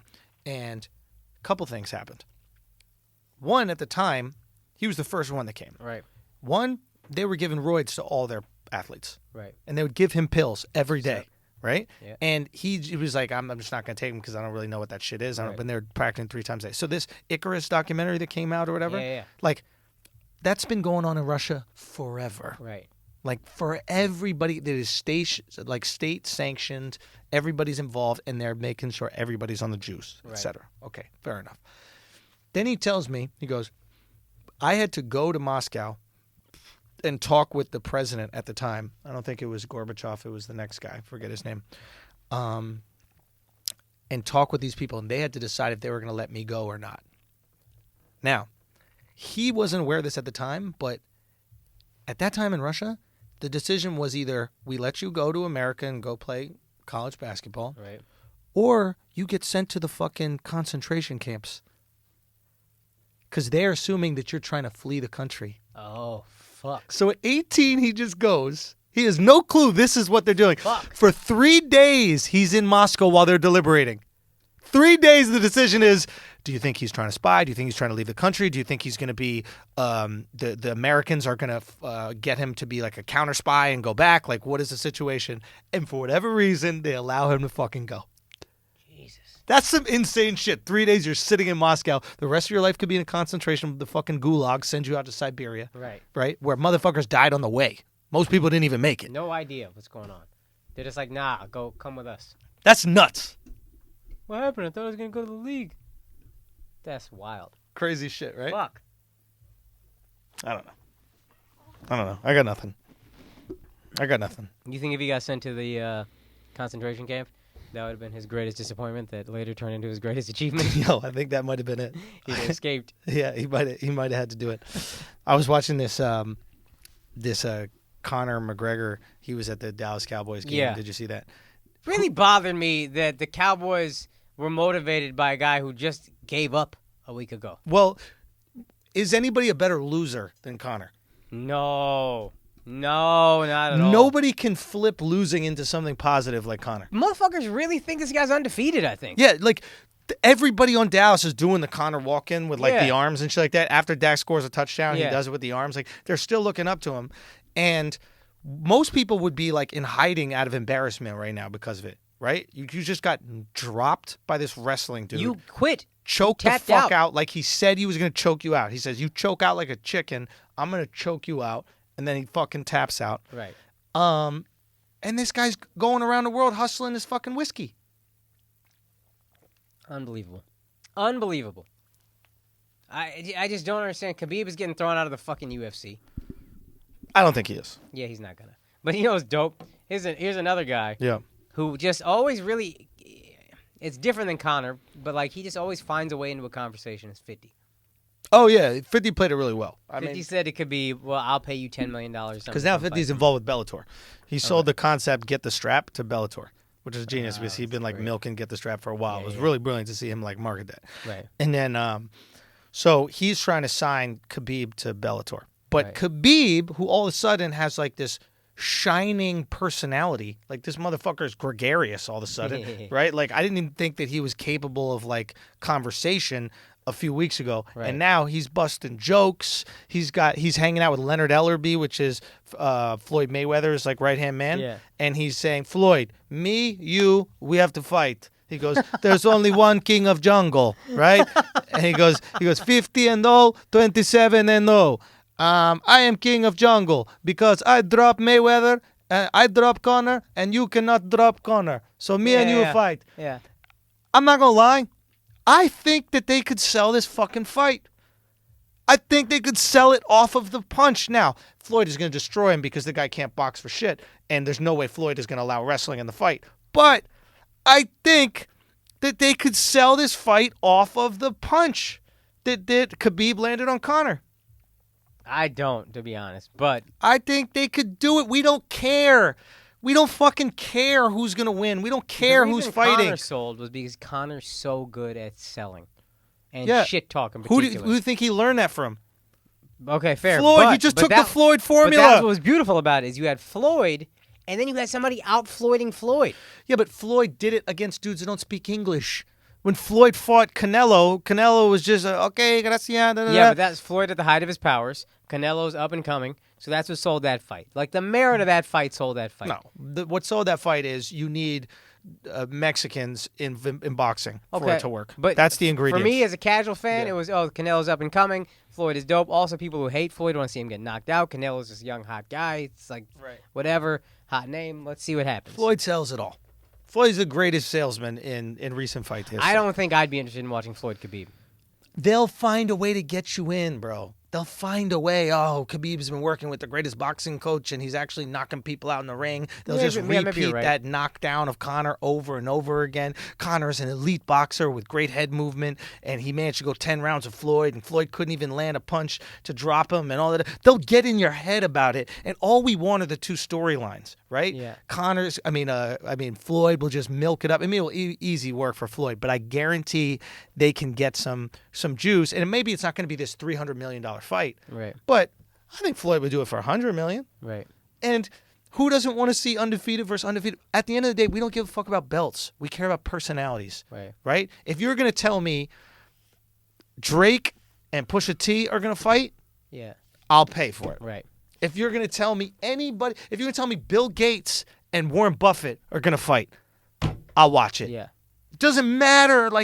We thought it was about belts. We thought it was about being great. No, it never has been. It's about, do you like this person? Do you not like I'll watch them? YouTubers box. Exactly. Everybody, millions fine. of people. Like, how pathetic do you feel as a professional fighter, right?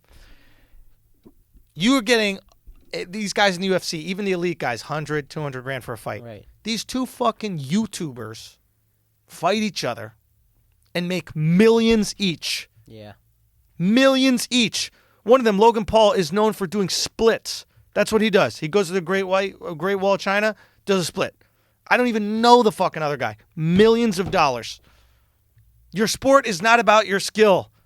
Mayweather is arguably, to the casual fan, the most boring fighter in history. I love it. Right. I'm a purist, but I love it. But to everybody, he's the most... How is the most boring fighter in history the most paid fighter in history? Because we don't give a fuck about the skill. Yeah. The casual fan cares about the right. Listen, there's a reason why every major fight has Mexico in it. They are rabid fans. Right. Torrid, or whatever that fucking word you used was. Torrid fans. Right. Right? Not to mention they make the best fights. Right. You have to have a Mexican in a fight. If it's not, it's almost not worth watching. Right. Okay, I see that. You have to. It's chicken soup. Azteca. You need it. Yeah. You need it. If they're involved, it's a war. Right. It's a fight. Yeah.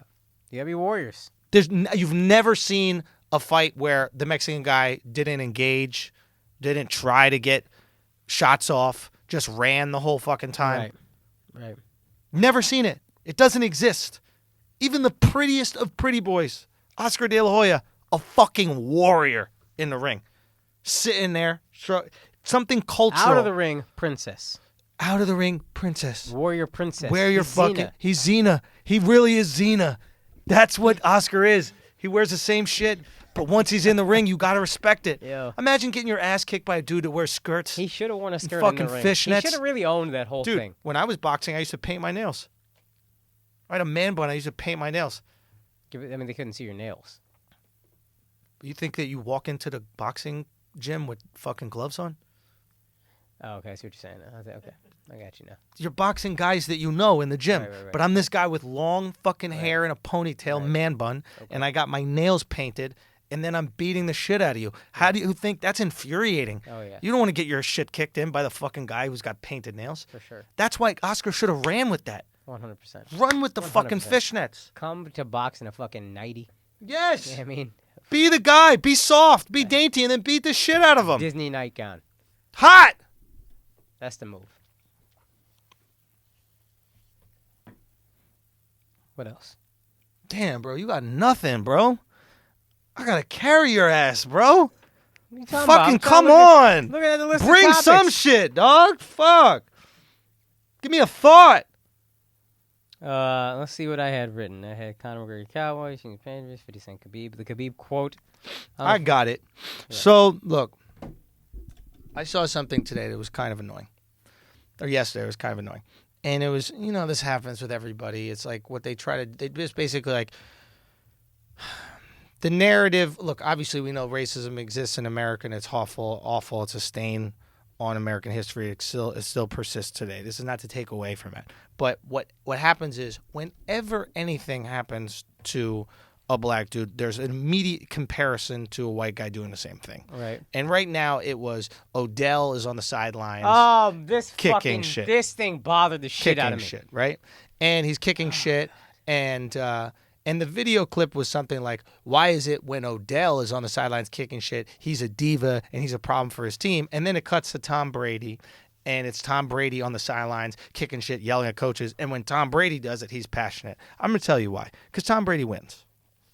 That's it. When you win, you turn from diva to passionate. Remember that Michael Jordan guy? You remember him? Punch teammates in Michael practice. Jordan would knock dudes out in practice. And you know what we called him? Passionate. He would scream at motherfuckers. We called him passionate because 6 for 6 in the finals. If you win, all is forgiven. If you lose, nothing is. Everything is held against you. Everything is. Odell is a loser right now. Now 0 playoff wins. He could change his career. That's possible. But at the moment, you're a loser. You know what doesn't come across as passion? What? Taking a picture on a fucking yacht with Trey Songz 5 days before a playoff game. Before your first playoff game. That's true. We don't look at that as very passionate. No. Now, do whatever you want with your fucking time to calm down. That's fair. But like you said, everything will be held against you. If you win that game, you know what people are going to say?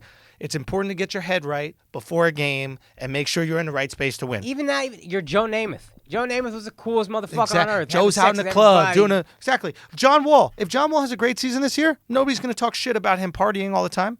Because he said, I like to party. I like to go out. That's what I like to do. If you have a great season, guess what? Blow the steam off. Do whatever you want to fucking do. Hey, who gives a fuck? That's it. Works. John Daly won once. John Daly, the golfer, won one championship. Yeah. For eternity, he has been forgiven for being fat, smoking cigarettes, overweight, a complete slob. All you had to do was win once. One will get you everything. And now you're not a slob that wasted his talent. Now you're that fat, fun guy. Yep. You're fat and fun. Everything's okay. So it's just so easy every single time. Like it happened with the Cosby thing. Every single time we do it, and it's very easy to get caught up in that. But why don't you look at what's really going on here? It's so easy. Don't compare yourself to a fucking winner, right? And Odell could very well be a winner in his career. At the moment, he's a loser. LeBron yelling at someone on the court. When LeBron looked disgusted with J.R. Smith after J.R. Smith's dumbass didn't know the score, was I like, what a diva? LeBron, what a diva. No, this guy's a fucking champion. He wants to win. Yep. Of course he's disgusted with you. Of course he's not saying a fucking word on the bench during an entire timeout, not even looking at his teammates. Yeah. That's not a diva. That's a winner. Yeah. He's a champion. Yeah. I mean, what do you want to tell your teammates? If to your point, if it was John Wall doing that, I'd be like, man, what the fuck? Be a leader. You have to earn it. Be a leader. Yeah, you absolutely have to earn it. But I think that's what it just comes down to. Is like there are people who are allowed to yell. And then some guy was like, Grunk is allowed to party, right? Grunk is allowed to go on the yacht. Brady is allowed to go on vacation the week before the Super Bowl. They're allowed to do that because they win. and you know how you know it's not racial? Again, I always bring it back to the Cowboys, but Tony Romo, the best team he ever had probably, he went to fucking Cabo during the bye week. And I'll tell you this, the city of Dallas, With Cowboy Jennifer, fans, with Jessica Simpson. Jessica Simpson and Jason Witten. Yeah. The city of Dallas never forgot that. Really? Never forgot that. And he even said he had like a football life, like a documentary. He was like, that was a mistake. I don't think it actually impacted the game, but it didn't look good. I shouldn't have done it. The city of Dallas remembers that to this day because you didn't win. If you won, you're the illest dude on earth. Exactly. But you lost, so nobody thinks Tony Romo's We thought he didn't work hard for years because of that. Right. Years. Yeah. It's like, what are you allowed to do? What is acceptable the week before? Can you go out to dinner? Do some private shit. If you want to fuck, You have to 100 isolate hookers, yourself? If you want to fuck if you want to be wild, just make sure don't get out. And if you're just a wild dude and you want to fuck 1,000 girls, have 1,000 call girls sent to your apartment, fuck them, and that's it. Yeah. But at the same time, it's like before something big and important, I want to like be out of my apartment. I don't want to be in my head. I want to be doing things. I want to be relaxed. And I think that's why these guys go take vacations. Sure. They go do things literally to calm the immense amount of nerves that are going on. Hey, let me just go to the ocean, watch the waves. Let me put myself in the most serene, calm environment because I know if I'm in Boston, I'm going to have people driving by my apartment or my house every single day, I think they honking went to the Cabo horn. or something. Cabo ain't no fucking relaxing environment. Cabo's like a party place in Mexico. Listen, the resort that you're at depends what it is. Like And New if York you're- is a party city. again, I if can you- take you to a really calm place. if- New York, Cancun is a party city. I can take you to a really calm If place. you're Odell, don't take a picture on a fucking He's yacht. not put it on going, Instagram. but they're not Don't going put it on to. Instagram. Fair, but he's not going to. When he's going to Cabo, they're not raging at the fucking, what is it? Senior frogs. Do you know what I mean? Like, yeah, I'm trying to find my whatever Well the done. thing was, but like. They're having an adult vacation in a place where they could calm down, and most importantly, a place where you're not going to have fucking cameras everywhere all over you, because that's what it would be like in Dallas. I completely get getting out of home. It's just the same thing for fighters, right? What do they say for fighters? When you're fighting at home, don't train at home. Don't train at home. Yeah. Every uncle, friend, cousin, brother, sister. They also say don't fuck while you're training. Yeah, Yeah, I sure. mean, like, There's they- arguments to that, but Yeah. like, sure, and yeah, I'm fine with that. But I'm saying like the distraction that comes with it. Right, there's a reason why they all go to Big Bear. There's a reason why they get the fuck No, out of home. listen, I'm not going to sit here and tell any athlete what they should do because I'm not the fucking athlete. And if that works for you, that works for you. But know that if you lose, that's going to get looked at really fucking hard. Right. If I have Indians, we're students. If an Indian kid has a big ass, if I had my MCAT and I was like, I need to blow off steam the night before, Yeah.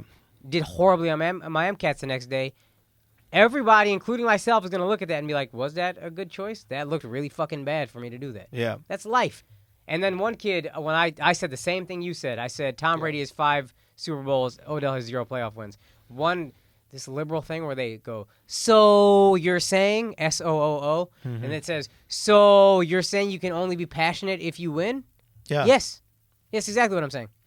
Yeah, if you lose, then you just look like an asshole. Yeah. If you're throwing a temper tantrum. Yeah. Well, and if you lose, every behavior that you do can contribute to that losing. Yeah. Right? When you win, every behavior that you do contributes to that winning. Right? Exactly. So if you're losing, let's look at what we could have done differently that day. Don't kick the field goal thing. Don't pout. Yeah. Right? Don't go on the boat. These are things that could have helped us win. When you're winning, let me think of what I could have done the same. Yell at the receiver who didn't do the route right. Yell at the coach who's calling calls that you don't like. All those things get you a ring. Whatever you're doing, you keep... Grunk, you want to do fucking ecstasy and go on a yacht and fuck chicks and party with your shirt What off? can we tell you? I can't tell you shit because when the ball gets thrown up, you catch that son of a bitch Yep. and then you stiff arm these tiny little corners into the fucking ground. Now, more importantly, your team wins. If your team wins, it's all good. Absolutely. If Odell was on New York, if Gronk was on New York, acting like that, We would not. and they were it'd be a 1-4, problem. New York would not ride with it. That's it. No, 100%. what the fuck is wrong with this kid? Winning what is it? Winning calms all storms, or winning, Winning is makes the you best medicine, forgive, cures whatever. All everything, these different fucking things. But it really just comes down to winning. Whatever you do, winners we appreciate. Okay? A motherfucker that, like, for example, who's what's the guy that I'm thinking about right now?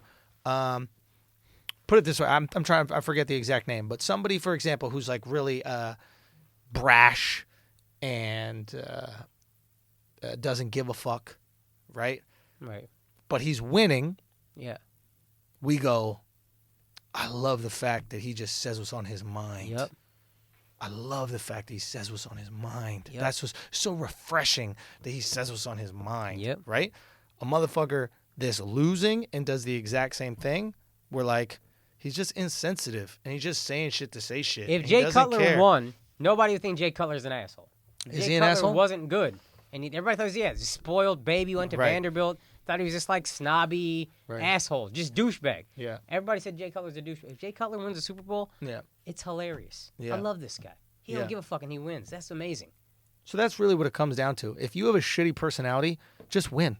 Welcome to life. This is your entire life. Everything about your life and who you are is forgiven once you win. And I'm telling you, you could see it just with people in general. I see it. I see it with the way people interact with others that they feel like they can help them. If somebody can help you, people are nice to you. Yeah.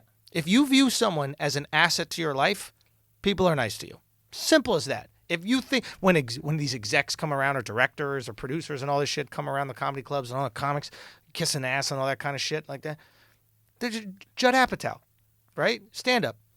I don't find his stand up funny at all. No. You can't say that to all the comics that are around him because they want to be in Crashing, Right. right? Of course, and I understand. There's nothing wrong with that, right? Yeah. It's to be honest, the Jews understand this about human nature so fucking well, and that's why they've been able to thrive in places where they really have not been quite popular. Is because they understand the value of being an asset to somebody, Right. right? Like, how can I help you? As long as I'm helping you and you're the guy in charge, you don't want to get rid of me. Right. I'm a help to you. You make money with me. Yeah. And it's a genius way to look at just people in general. Be an asset. But if you're not making that person money and I got to deal with you crying on the fucking sidelines, guess who gets clipped? Get out. Get out. I can't believe he's still on the team. He sells tickets. He's The electric, Giants. man. When are the Giants not going to have a He's sold-out game? electric. He's a fucking, it's incredible. He's incredible. But, You know what's incredible? Winning. and I said this on the podcast, Tony Winning Dungy, is incredible, man. that Eli interview, Tony Dungy counted the number of times Odell referred to himself was 100 plus in an interview. Well, it's That's about him. What is he supposed to say? the team. We got this Yeah. to work on. We got that to work on. Yeah. Sure, you're going to say I a lot, but like, I mean, it's crazy. I need to do this. You know what I've thought about this? It's tough for these kids who get fame so young when they don't even know who they are yet. Yeah. Because one of the things that I've realized, the people that we're drawn to, especially famous people, a lot of them tend to have, that we find out that are cool, that we find are interesting, and that we find relatable, especially with comedians. They're people who got famous late in life. Right. Bill Burr got famous late. Yeah. You know, late 30s, 40s. 40s, right? Even Louis until what happened, but it was like late in life, Even right? Kevin Hart. Kevin Hart later, definitely later, right? And what happens is when you get famous late in life, you establish who you are as a man Yes. or woman already. Yes. You go through your 20s and some of your 30s where you start realizing, oh, this is what I'm insecure about. This is what I'm confident about. Yep. This is what I believe. This is what I like. This is what I don't like. I'm good at socializing with people. I'm not get good at comfortable in your own socializing people. You get comfortable in your own skin and you truly find out who you are as a man or woman. Right. So now the fame doesn't really adjust that much, Yeah. right? You just continue to be yourself in these environments, and you're comfortable being vulnerable because you know who you are and what your vulnerabilities are, Yep. right? That's why we fucking love Bill Burr. He literally feels like he hasn't changed at all since he got famous. Sebastian Maniscalco, another comedian. Yeah. Feels like he hasn't changed at all since he got famous. And I'm sure there's a bunch of actors who have gotten success later in their career, and it really just hasn't shifted them. Right. These athletes get famous at 19, 20, 21, 22. Yeah. They have no fucking clue who they are. So now who they are becomes what people say they are. That's very true. Right? Yep. So you have no clue what your foundation is. You know you're confident at football, but these people truly really don't know much about the rest of the world. They've dedicated their entire life to football. Yep. So their identity is dependent on this football thing, and it's dependent now also on this other thing, what people are saying about them. Right. Jeremy Piven is a bad example, but he was the guy who played Ari on Entourage. Yeah. And he's become Ari. Right. Andrew Dice Clay, another one. Andrew Dice Clay was a Jewish guy from Brooklyn who was playing an Italian character. Right. All of a sudden, he is this character, right? Yeah. People want you to be Ari from Entourage, right. and they want you to be Andrew Dice Clay, and all of a sudden you start going, well, I guess I am that. You don't have a strong enough constitution in who you are because you were too young when you got the fame. Yep. You don't have a strong enough constitution to be like, well, that's not me. That's just a character. Yeah, you don't have the sense. It takes a long time to figure out who you are. You know what? And I credit this. David Schwimmer from Friends, right? Ross, the guy who played Ross. Yeah. I think he's pretty miserable. And I respect it. And you know why he's miserable? Because everybody wants Ross. And he won't fucking give it to him. Yeah. He said, that's not me. I'm not fucking Ross. Okay? I'm not going to live up to this expectation that you guys have of me. Right. Now, it's impressive he was able to do that, being that he got famous with Ross so young. Right. But like Seinfeld's another one, unapologetically who he himself, and he got famous late. And I'm dying to piss, but I need to say this. Yeah. LeBron, that also makes it really incredible. Because I remember LeBron, I used to see him and say, this guy is really not comfortable in his own skin. I used to really like Dwayne Wade because he seems so much more comfortable in his own skin than LeBron. Yes. Just natural in interviews. LeBron was always trying too hard. Yep. And then I thought about it. I was like, this is an 18-year-old kid who got handed the world. Mm-hmm. And I think I was... With the greatest expectations ever of any athlete in history. Yeah. And I was like 6 months older, so I was thinking, now I look back like I had no fucking clue who I was at 24. Yeah. But now you have seen LeBron make it through that, and now he just is himself, and he knows who he is. Yeah. And it's really impressive to see that he didn't... I mean, I think Miami 2011 was part of that, like trying to please everybody else, but he made it through the other side. No, it's really impressive to see, and it takes a lot of fucking confidence and like real talk. Go pee and hurry up. But I'll keep on, kind of elaborating on this point. But yeah, it's something that I thought. I remember I was talking to somebody after a show, and somebody kind of commented, are you worried that you'll change when shit blows up? Are you worried things are going to be different when it blows up? And they're like, yeah, you're so similar to how you are at the, on the podcast or how I see you. And I told him, I was like, man, I'm 34. It's like, what is there for me at this age to change into? Who would I become? What is this person that I would be? No, I have already really worked hard on becoming that. And I remember when I was young and I got the Guy Code show, and there was some fame attached to that. And I would be interacting with people, and I felt an expectation to live up to this idea that they had of me. I was like, I guess I got to be funny in the moment. I guess I got to do these types of things. I got to be this kind of person. And if I felt that, I can't imagine what Odell Beckham is thinking. I can't imagine what these athletes are thinking. Every time Odell meets somebody, they're probably like, dance. And he's like, all right, I got to do a dance. I'm good at dancing. I should dance now. You just don't know who you are enough to operate in that world and push up against resistance. Because sometimes who you are is not what people expect, and they get upset, and you're like, fuck, I don't want to let this person down, right? So it takes a lot of, like, if you watch Jerry Seinfeld, he's a really interesting one to point out. Jerry says some things that are completely rude and almost dickish. Oh, yeah. And he gets away with it because he's being authentic in who he is. There's an entire show called Curb Your Enthusiasm based on the idea of being yourself in every moment, even when yourself might not be the best way to be. Larry David's character is basically someone who goes, I'm just going to be me every fucking second of today. You know why else, to tie it all together, you know why else Seinfeld gets away with it? Why Larry David gets away with it? Why? Because they win. Absolutely. 100%. If Larry David is broke, this is a He's a miserable dick. motherfucker. He's a I hate miserable, him. fucking cranky dick. Absolutely. But he's worth damn near Yeah. $1 billion, and God bless this. He's Ari Spears. Yeah. Oh, yeah. If he's, broke. he's Ari's, yeah. You know, Aries, whatever. whatever his name is. Ari Spears. Yeah, he's just upset, miserable, angry at everything. But if Aries was a billionaire, we'd be like, this guy's so funny. Refreshing. Look how pissed off he still is. He's got $1 billion. Refreshing honesty. Yeah, he's still on stage, still doing comedy. What a fucking guy. So there is something to it. Like people listening now that are young, and you feel like in certain environments you find yourself like kind of wavering a little bit and like letting your personality be, affected by the people around you. That's normal. Yeah. You're still getting your fucking footing in the ground. Right. Finding out who the fuck you are. Go look back at all your pictures. When you're in high school, you dress like all those other guys. In college, you dress like these guys. And now you're at your job, you dress like them. You're influenced by your environment. And eventually you get to a certain age where you're like, this is how the fuck I like to dress. I like wearing comfortable sneakers. Right. Or whatever it is. You find out who the fuck you really are. I am like, we need to get like a young athlete on here. No, maybe an old athlete on here. But they got fame young. And just ask them what that was like. And ask them if they've ever really found self. If they really truly know who they are. Or so much of who they are was influenced by what people told them they were supposed to be. Yeah. Think about these athletes, man. They're 19 years old. The team is telling them how to talk in interviews.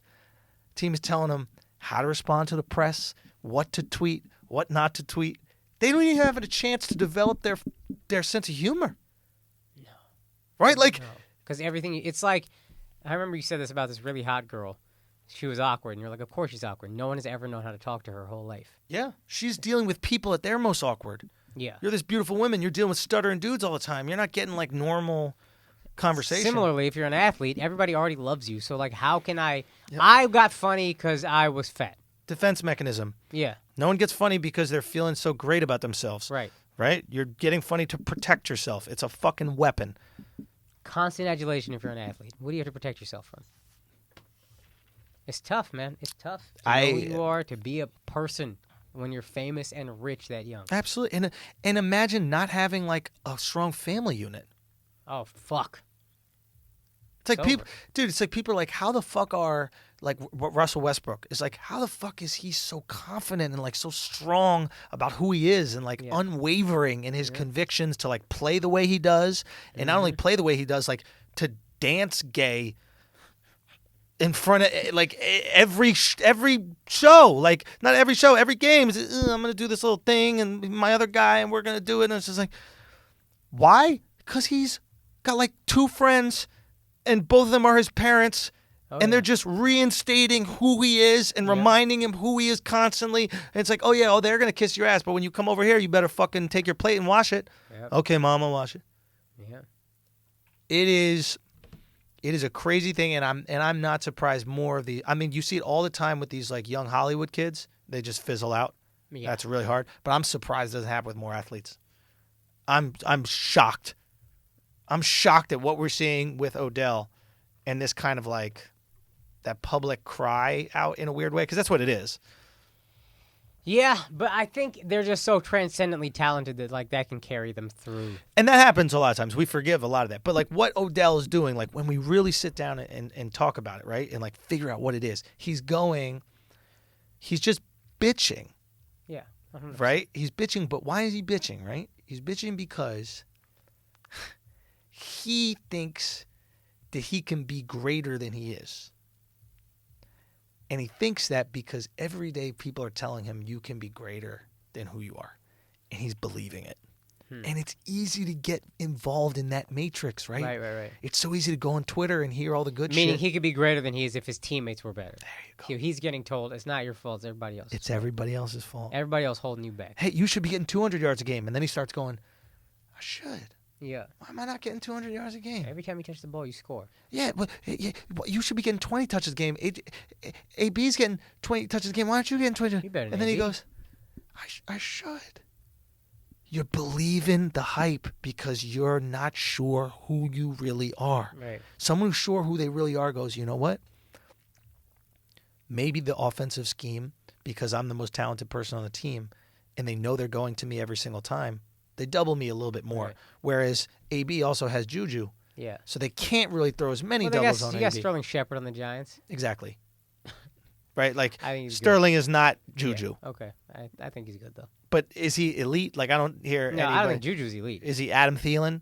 No. Do you know what I mean? I think Juju might be elite, but whatever. That doesn't matter. The point is like, there are other ways to go look at it. Right. But when you're in that matrix, man, and we've both been in it. Yeah.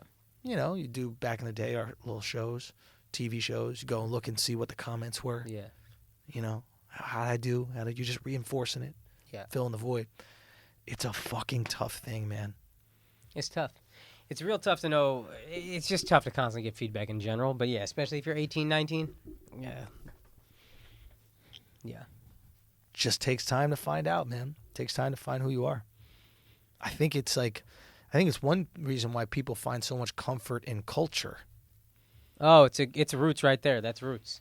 It is a formula to fit in. Right. And we like the formula. We like the rules. We like, how do I be a person? Most of us want to be led. Of course, absolutely we want to be led, but more so than just being led, it's like we want to know how to be. Right. Why do you think religion works so well for so many people? It's like, what, there's no fucking rules in the world? Hey, here are the rules. Tablet, 10 things. Don't do that. You don't want to have to think about too much. Thank you. Chipotle built $1 billion restaurant off of the idea that people don't want to think too much. Chicken, pork, beef, barbacoa. You're like, what the fuck is barbacoa? Yeah, that's too much already. What, I gotta speak another language? Just give me the chicken, pork. You notice Chipotle fell off once they started introducing fucking sofritas and queso. And now everybody's like, yo, I'm done with Chipotle, man. I'm done. I'm over it. Too many options. I have so much admiration for these people that can go into Walmart without a panic attack. I go into Walmart and I literally start shaking. I'm like, I need a lawnmower. I need it. I need a fucking lawnmower. I didn't know I needed that, but I have to walk a fucking 500 what is it called? 5K just to get to the eggs in the Walmart, just to get to the beer. And on the way, I'm seeing shit. I need a sweatsuit. I need all this stuff. It's too much. The IKEA is a perfect example. I need a spatula. I didn't know I needed a spatula until I walked by the fucking spatulas to I leave. didn't know how to spell it. I saw it and I thought it was a fucking couch or something. I thought it was a Swedish word. Shout out to Alexx. Bro, Alexx is someone's spatula. Do you think now. his bed is IKEA? His prison bed? These are great questions for when he comes back. They must be. They must be. And IKEA's not bad. No, absolutely not. That's great. Yeah. I spoke to him today, by the way. He's doing well. He says hello to everybody. He's doing really well out there. He's doing okay. He's writing in his journal. But that's all you got to do, right? I gotta give him something to do. But hopefully, I think October 19th we'll know the future of Alexx. But yeah, he's very appreciative of all the love that y'all guys have been sending and all the things that you guys have been, doing, thinking about him. We're definitely gonna have him on, talked about his whole fucked up experience. It's just so funny. There's some funny things I want to talk about, but I'll save for when he's back. For sure. We're gonna have That's going to be the best episode. Yeah. Maybe it's just gonna be a lot of fun. I hope he comes back in time for the live show. And I know a lot of you guys who can't make the live show because it's sold out. We're asking ways that you could donate to Alexx, and we're gonna set something else up. That was a great idea that you guys had, and also, man, thank y'all so much for the Patreon, man. Dude, this Patreon has been fucking incredible. We started it a week ago. Yeah. And we're already up to like 1,160, I think, subscribers and or Patreons. You know what I mean? Well, 1,159. But let's just go back to the logo. Let's go back. No, 1,165. It keeps shit. climbing, dog. 1,165. And the episode that we put out, it was pretty awesome. You get to share some intimate things in there with the folks. But it was just awesome to do and awesome to see the success of this so fast and just see it building so rapidly and yeah, man, it's really impressive to see. And a thing that I noticed about the Patreon, which I thought was really cool, is and by the way, we do it every Friday. Again, so it's an extra episode, right? And there's different tiers. $5 tier, you get the extra episode. $10 tier, you get an extra episode, and you get all merch at cost, and we're releasing a whole new line of new merch. Shout out to How You Clothing. And then the $25 tier, that's the captain tier. And you guys get to you get the merch at cost, the extra episode, and you get to be a producer on the show. You get to contribute segment ideas. We talk about your segment ideas and have that kind of back and forth. But an interesting thing that I saw, and I want people to understand about this, and I say it on this podcast because I really want to break fucking records with this Patreon. I want 24,000 patrons, 24,000 subscribers. That's what I fucking want. I want to set the goddamn record. And a really interesting thing that I noticed was that the people that really what we have going on here is we have a very interesting community. A very interesting community. And there's a guy named Muhammad Abdi, right, who on the message board, because there's a message board where everybody can kind of talk to each other, you can post things. He posts, he goes, hey, man, here's my T-Mobile number, right? Because if you have a T-Mobile number, you can get free Wi-Fi on flights. Right. So he goes, here's my T-Mobile number in case any of you guys need Wi-Fi on flights. Right. And on my flight back today, I use his T-Mobile number, and I get this free Wi-Fi on a fucking flight. And I'm like, it hits me in that moment. I'm like, oh, this is bigger than just a podcast. Right. Right. This is a community that we can all serve each other. And one of the great things about Burning Man is this idea is you there's a famous quote is that you get more from giving than receiving. Right. And do you know who said that? It was a gay. So, but it's totally true, right? So he basically what I said to the Patron, but you think he was talking about fucking a dude in the ass versus getting fucked in the ass? That's a great question. We got to ask him. Eden? No, I'm joking. So or Alexx. So what I noticed, right, is what's the rule of Burning Man? Is he selfless? So there's a bunch of principles, but like one of them is the idea of radical self-reliance, but also gifting is another thing, and just giving, right? And so the idea with this community that we're trying to build over here, right, is, and this is something I saw. Because I told everybody, I was like, guys, this is more than just an extra podcast a week. This is a community of like-minded people. And I want you guys to offer things. Like if you're a fucking accountant, tell people you're an accountant. Yeah. These are other people who fuck with you. They think like you. They like the same shit as you. Right. And we are all coalescing. We're coming together in this army. And a motherfucker might need an accountant. Yeah. You know, you're a dentist. You might need some shit. Right? So, but a very interesting thing happens is, and definitely offer your skills. Right. Offer your skills up for graphic design, all these different things that you have. Offer your skills. Put them on the message board. You never know who needs something. Right. But here's something that I've noticed about people. You get more from giving.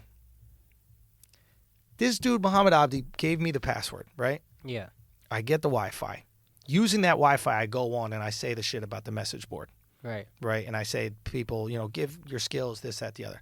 First comment I get is, you use something on a plane that a dude named Muhammad gave you? Pretty fucking insane. I forget the guy who said that, but that was really funny. I laughed at that. But Muhammad Abdi hits me back on it, and he goes, yo, dude, you know what's crazy? Someone just dropped their HBO Go password. So now I got HBO Go. Right? So how dope is this, right? Yeah. His intent was selfless. His intent was give. Right? I'm just going to give. And what do I get out of it? I get out more than I ended up giving. You get the HBO, the stars, all that shit, right? Yeah. Motherfuckers were giving away Brazzers accounts.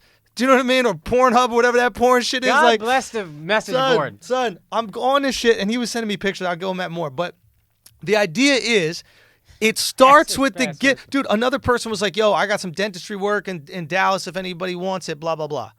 And the idea is by giving, I know it sounds counterintuitive, but by offering, you set the ball rolling in terms of, yo, but I got some shit I could hook up.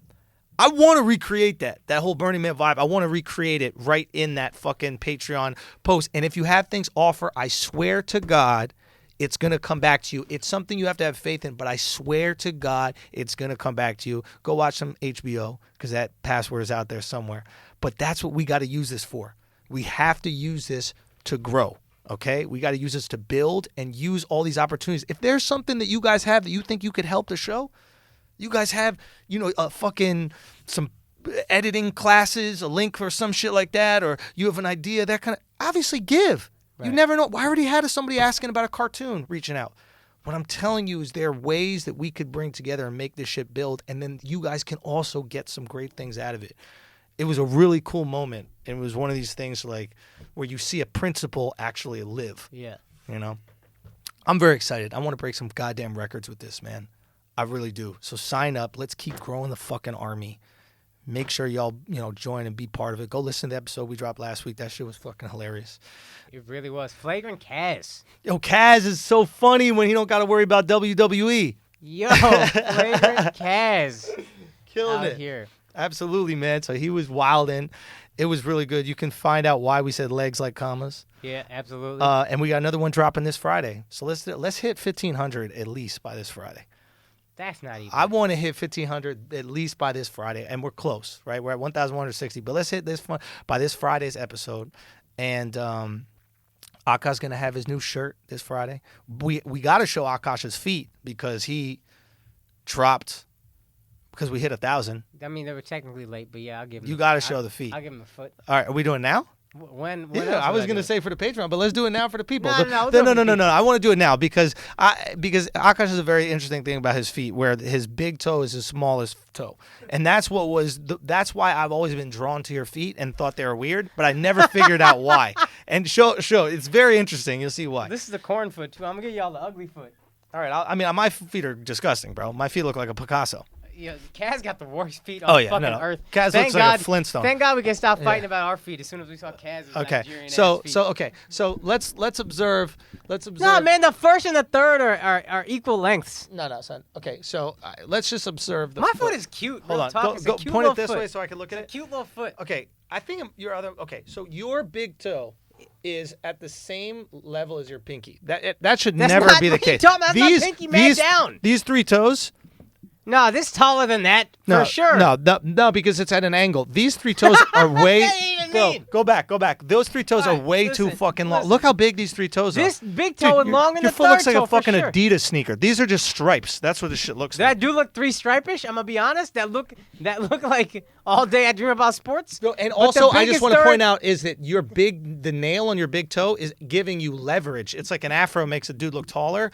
That nail is extending past the toe by at least a centimeter. If you cut that nail down, that's shorter than the pinky. Nah, the pinky mad far down, fam. It's just because of the angle. The pinky half a toe. My Bro. pinky, that's got a nasty ass corner. Show the other one. I think the other one is even more disgusting. Show the other one. Show both feet? Yeah. It's even more disgusting. Okay, all right. Ooh, hold on. This is out. Your boy been moving all day. You know what I mean? Let me see. Your boy been moving all day. Let me see. Let that shit go a little bit. Okay. This foot. Okay, this is the foot. I see what you're saying. You see what I'm saying? I knew I was right. I see what you're saying. Hold on. You know what? Okay, you know what? I see what you're saying here. Okay, so if you look. My pinky's still mad little. No, this one is it. I hope we have an angle. Do we have an angle? Okay. What? Get your hands off my feet, fam. I don't like this, fam. Listen. I don't like this. I know. I'm on your ankle. Don't touch my fucking ankles, Look bro. how low set your big toe is. Your big toe, you have a fucking monkey's foot, bro. That's a hand. Look at that. Oh my God, I just touched it. Why are you taking pictures, dog? Why are you taking pictures because of my feet? he's gonna look at that and then compare it to some chimpanzees later. Look at this. Look at these three. These three here. That's from a different species. This right here. Nah, man. You know what it is? This toe just long as fuck. Bro, your second toe's twice as long as your first toe. It's a long second toe. Your pinky is just as long My as pinky your not toe. just as tall. Yeah, Stop doing that. Dude, it's fucking frightening, bro. It's 60% of the height of my big toe. Not even, dude. Not even, bro. Not even. 60% Not of the even, height. dude. That shit looks weird, bro. First of That all, shit looks weird. First of all, your feet are ugly as fuck. I have one ugly foot. You have two ugly feet. No, Sam. that's Stop not it. true. Alex, I'll show you right now. Alex That's not true at all. objectively said your feet were worse than mine. That's not objectively. true. He did not objectively say. This is my ugly foot, okay? It's ugly because I gotta lift it more. That's not your ugly foot, fam. That's my ugly. Yo, Trust the me. bottom of your feet are fucking disgusting. Yeah, I know that. You got a I flesh just eating played bacteria basketball. on your feet. Did I have a flesh eating Yo, bacteria? my shit should look like piranhas got to it. Sand is dry. Son, it's just a little. I need a little saliva. It's Look. disgusting. All right, fam. son. So look. That's disgusting. All right. Listen. Your bottom of your foot got leprosy. Get Okay. out of my face. Okay. Look at the bottom of his feet. Can we get the bottom of his feet? You see it? Hafiz's losing his fucking mind, dog. Son, I got a little dry foot because I was hooping today. All right, I got dry foot. Your That's not feet today. are made That's not that a way. today I thing. can clean That's that not up. a today That all I thing. take is some Eucerin. We got pedicures together. That shit happened, man. The girl didn't know what to do with your foot when she saw the pedicure. She did not know what to do with your foot. Fam. Bro, Fam. you're a dinosaur.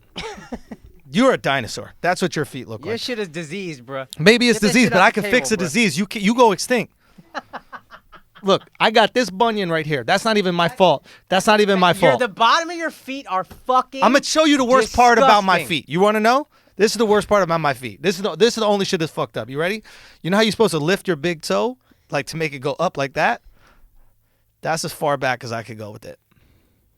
Look at this one. I don't get it. Like you're supposed to. You got bunions on both feet. How you No, acting no, like that's only not a one- bunion. That's a knuckle. That's a strong knuckle, bro. That's not a bunion. That's This a is a good bunion, foot. fam. Hey, That's a bunion. you see this one? Is that? No. Look at that. Tell me that's not a good foot. Tell me that's not a good foot right here. Look at the fucking descending order. That's a disgusting foot, That's a dog. descending order. That's It's a a beautiful disgusting big toe. I foot. got a couple dark nails, but That's that's not it. descending order. Your second toe longer. Besides that, it's pretty much descending order, and it's about even up top. Your fucking feet are Your stupid. third and first Your ain't feet that- are stupid. Your feet are stupid. You got stupid feet, bro. You got some dumb feet, bro. If someone looked at your feet, they think they were fucking retarded. Yo. They think that you got retard feet or a retarded made them. Get the fuck out of here with your lupus ass feet. Nobody want to see that shit. I do. I might have a flesh-eating bacteria on one of my feet. You for sure do. And also, if you want to look in between my pinky toe and my second to pinky toe, it's bad. Yo, It's wet. it's It's wet, bro. And sometimes I peel the skin off and it just gets wet. All right? I don't give a fuck. But what I'm trying to say is the way yours are shaped is not human. listen. You are not human.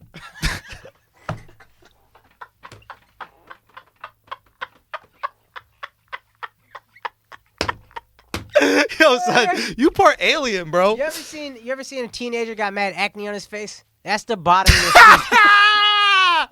I got Derrick Rose feet.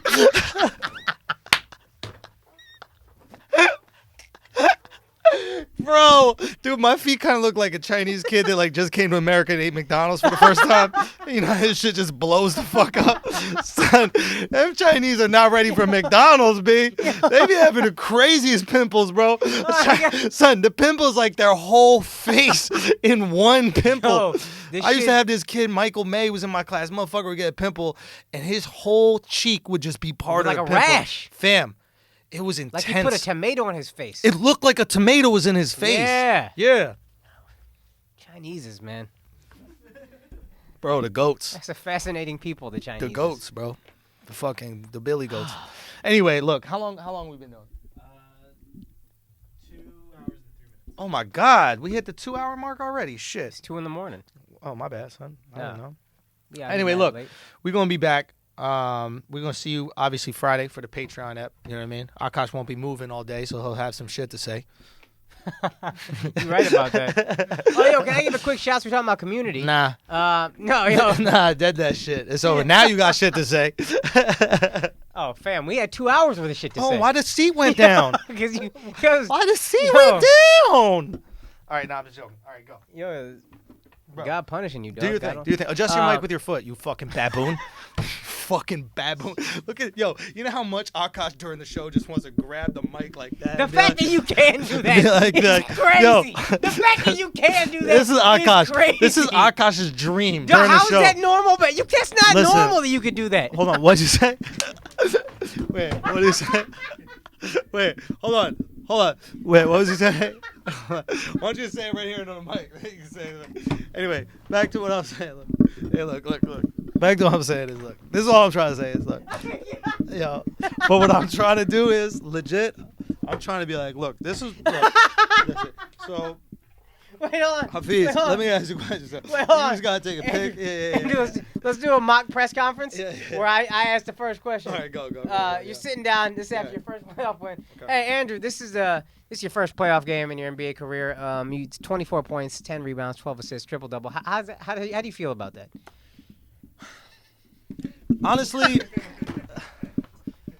Honestly, people are probably gonna attribute this victory to my primate-like skills, and I just feel like that would be completely That would be completely disrespectful. That would be completely disrespectful to assume that I had any connection to chimpanzees whatsoever. Like, I have the same dexterity as anybody else. You know what I mean? Like, Yeah, I can't breathe. do you not feel that way? Like, I don't. Like, I'll ask you. Listen, I'll let the crowd decide. Like, what do y'all think? Like, for me. Yeah. Oh, fuck. Yeah. Bro, try it with your foot. I bet. I can't do Try it. it. Bro, Get your sock off, dude. Release it. You're like Beast. Remember when Beast took his fucking hands out of the sneakers and more You than. can bite your own toenails. You're a fucking Not anymore. monster. Not anymore. I used to be able to, but I lost the skill. But yeah, all right. Let's see. Let's just see you grab the mic with your foot, like you were destined to, like you evolved to. I can't do it. Dude, bro. let's just try. Take your fucking sock off. I guarantee all that dexterity's coming right back. Now, yeah, help it out. Now look, grab that fucking mic. Look at do you. it. You know you want to can't grab do it. I You know can't you do- want to grab I it. can't do it. Hold on 1 second. Hold on. Keep going. Keep trying. Listen. I bet you could grab it now.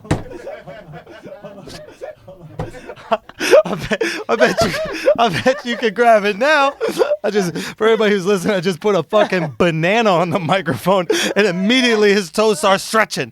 Try to just take the banana peel off of the mic. Just try to do.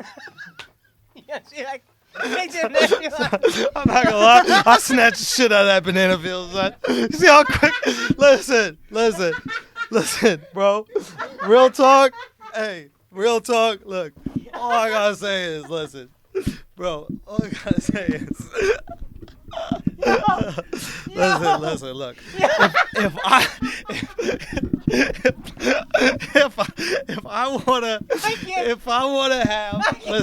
if I wanna have a press conference, listen. Why can I not just have a press conference where I just eat a banana and I just talk about my shit? Like, why is that crazy, Akaash? What do you? Oh, my God. Oh, fuck. What? Oh, fuck. Listen. I'm a comedian. I'm not a monkey. Everybody thinks I'm a monkey, but I'm not. People need to respect that I'm a comedian. Okay? There's nothing monkey about me at all. Oh, my God. Okay? Oh, Why would you even assume that? Do you know what I'm saying? fuck. I'm done with this banana, so let me just. Oh, man. That's how much I love bananas. I threw that shit back fuck. at me. Anyway, Oh, my God. you really think that you couldn't grab this with your couldn't. foot? I tried. What? I think it's more hip flexibility. I don't have hip flexibility. Yeah. My toes could do it. My hips aren't willing. Yeah, you definitely got human hips. That's for sure. Fuck. Okay. Oh, man. Listen, this has been Flagrant 2. I'm Andrew Schulz. This is Curious George. And I think dude, put Akaash's face on Mad Curious George shit. Yeah. Bro, that picture of me talking on the mic with the banana in one hand.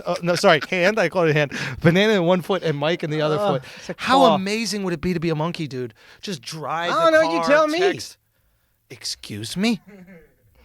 First of all, I don't think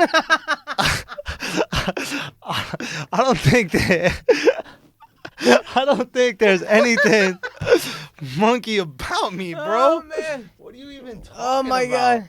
What do you even Bro, you are crazy. You do for real do that, though. What, smell my shit? Yeah. Yeah. Oh, man. You don't smell your poop after you take it? No. I mean, I smell it in the air, but I'm not. You taking don't the toilet take the paper. toilet paper up to your nostrils and sniff and huff it. Oh, boy. Not ever. Pulse. That makes me want to throw up for real. Does it? Yeah. Have you ever looked at your feet? Yeah. They're cute. Your feet are cute if you were a fucking emperor penguin. I don't get it. I don't get it. You said it mad aggressively, though, so I feel like you're They right. got those same 3 toes as Oh, you. fuck. Just 3 toes. Cute. Clapping. Anyway, we got to get out of here. You got some dates? Yo, this Friday. Nobody cares. Listen, let's just... No, for real. This is actually a big show. This Friday at the Bronx Zoo, Akaash is going to be juggling plantains. So if any of you Puerto Ricans that live up in the Bronx want to come down and see him juggle some fucking plantains. My God. All right, go. Oh my God, Levittown. Come if you're in Long Island, come to Governor's Comedy Club in Levittown, Friday, October 19th. ABDCs are headlining. Come fucking through New York. Are there a lot of Indians out there in Long Island? Hell yeah. Are there? Yeah. There's one that was the guy that was wearing the feminist shirt last week. He coming Ben. to the show. Benson. Yeah, Benson. yeah. Shouts to Benson. Yeah. His white ass name. Benson. Get White the ass fuck shirt. out of here. Yeah, Um. you right about that. Okay. Anything else? Anything else you going? November 2nd, we're back at the Valley Forge Casino in King of Prussia. Come through sick. that. Yep, they're having us back. We're going to try to do 2 shows if we rock out hard enough. So assholes, come through and support, guys. This weekend I'm going to be this week, Wednesday through Sunday, I'm going to be in Las Vegas at the Comedy Cellar Vegas. Amazing club, amazing institution. I love the Comedy Cellar. It's my favorite club in the world. Just to let everybody know, I'm not headlining. I'm going to be doing what they do are feature shows there. So it's basically everybody does like 20 minutes. So if you are coming to see me do Views from the Sis, my headline thing, it's not that. I'll be doing about like 15, 20 minutes per show from that. And I'm sure I'll come out and do probably the Cellar again and bring Views from the Sis out there. But I just really love those guys, and they asked me to go do the week out there, and anything I can to support them, I do. And literally, if you're a local, this is the comedy club you should go to out there. I promise you it's going to be the best. They don't play around. Every week they're flying 4 comics, I think, out from either New York or L.A., then comics that they fuck with and they know are really good. Comedy So Cellar gets it, man. I'm telling you, they get really it. get it. They're just the best, man. They are fucking truly the best. So Yeah. come check that out. After that, I believe I'm going to be in, let me go real quickly, but I believe it's Buffalo. I think I'm going to do Buffalo. I'll basically just say the cities real quick, and then you guys can lock them down. But, yeah, after that, I'm going to be Buffalo the 25th through 27th at Helium. Then we're back in New York for Alex's show, the Free Alex show, the 30th. That's also my birthday, so happy born day to me. Then I'm going to be in Oxnard, California at Levity Live in Oxnard. That's the 9th of November. Then Tempe, Arizona, the 10th of November. Then Albany, New York, the 23rd of November. Syracuse, New York, the 24th of November. Atlanta, Georgia, the 1st of December. And then I think I'm going to be at Mohegan Sun, the 20th through the 22nd of December. And Miami, Florida, the 1st through the 2nd of February. And then San Diego, California, 22nd to the 23rd of February. Go get those tickets at theangelschulz.com. We love y'all. Thank y'all for supporting everything we do. More flagrancy every single week. We'll see some of you, hopefully all of you, Friday. If not, we'll see you next Tuesday. Peace.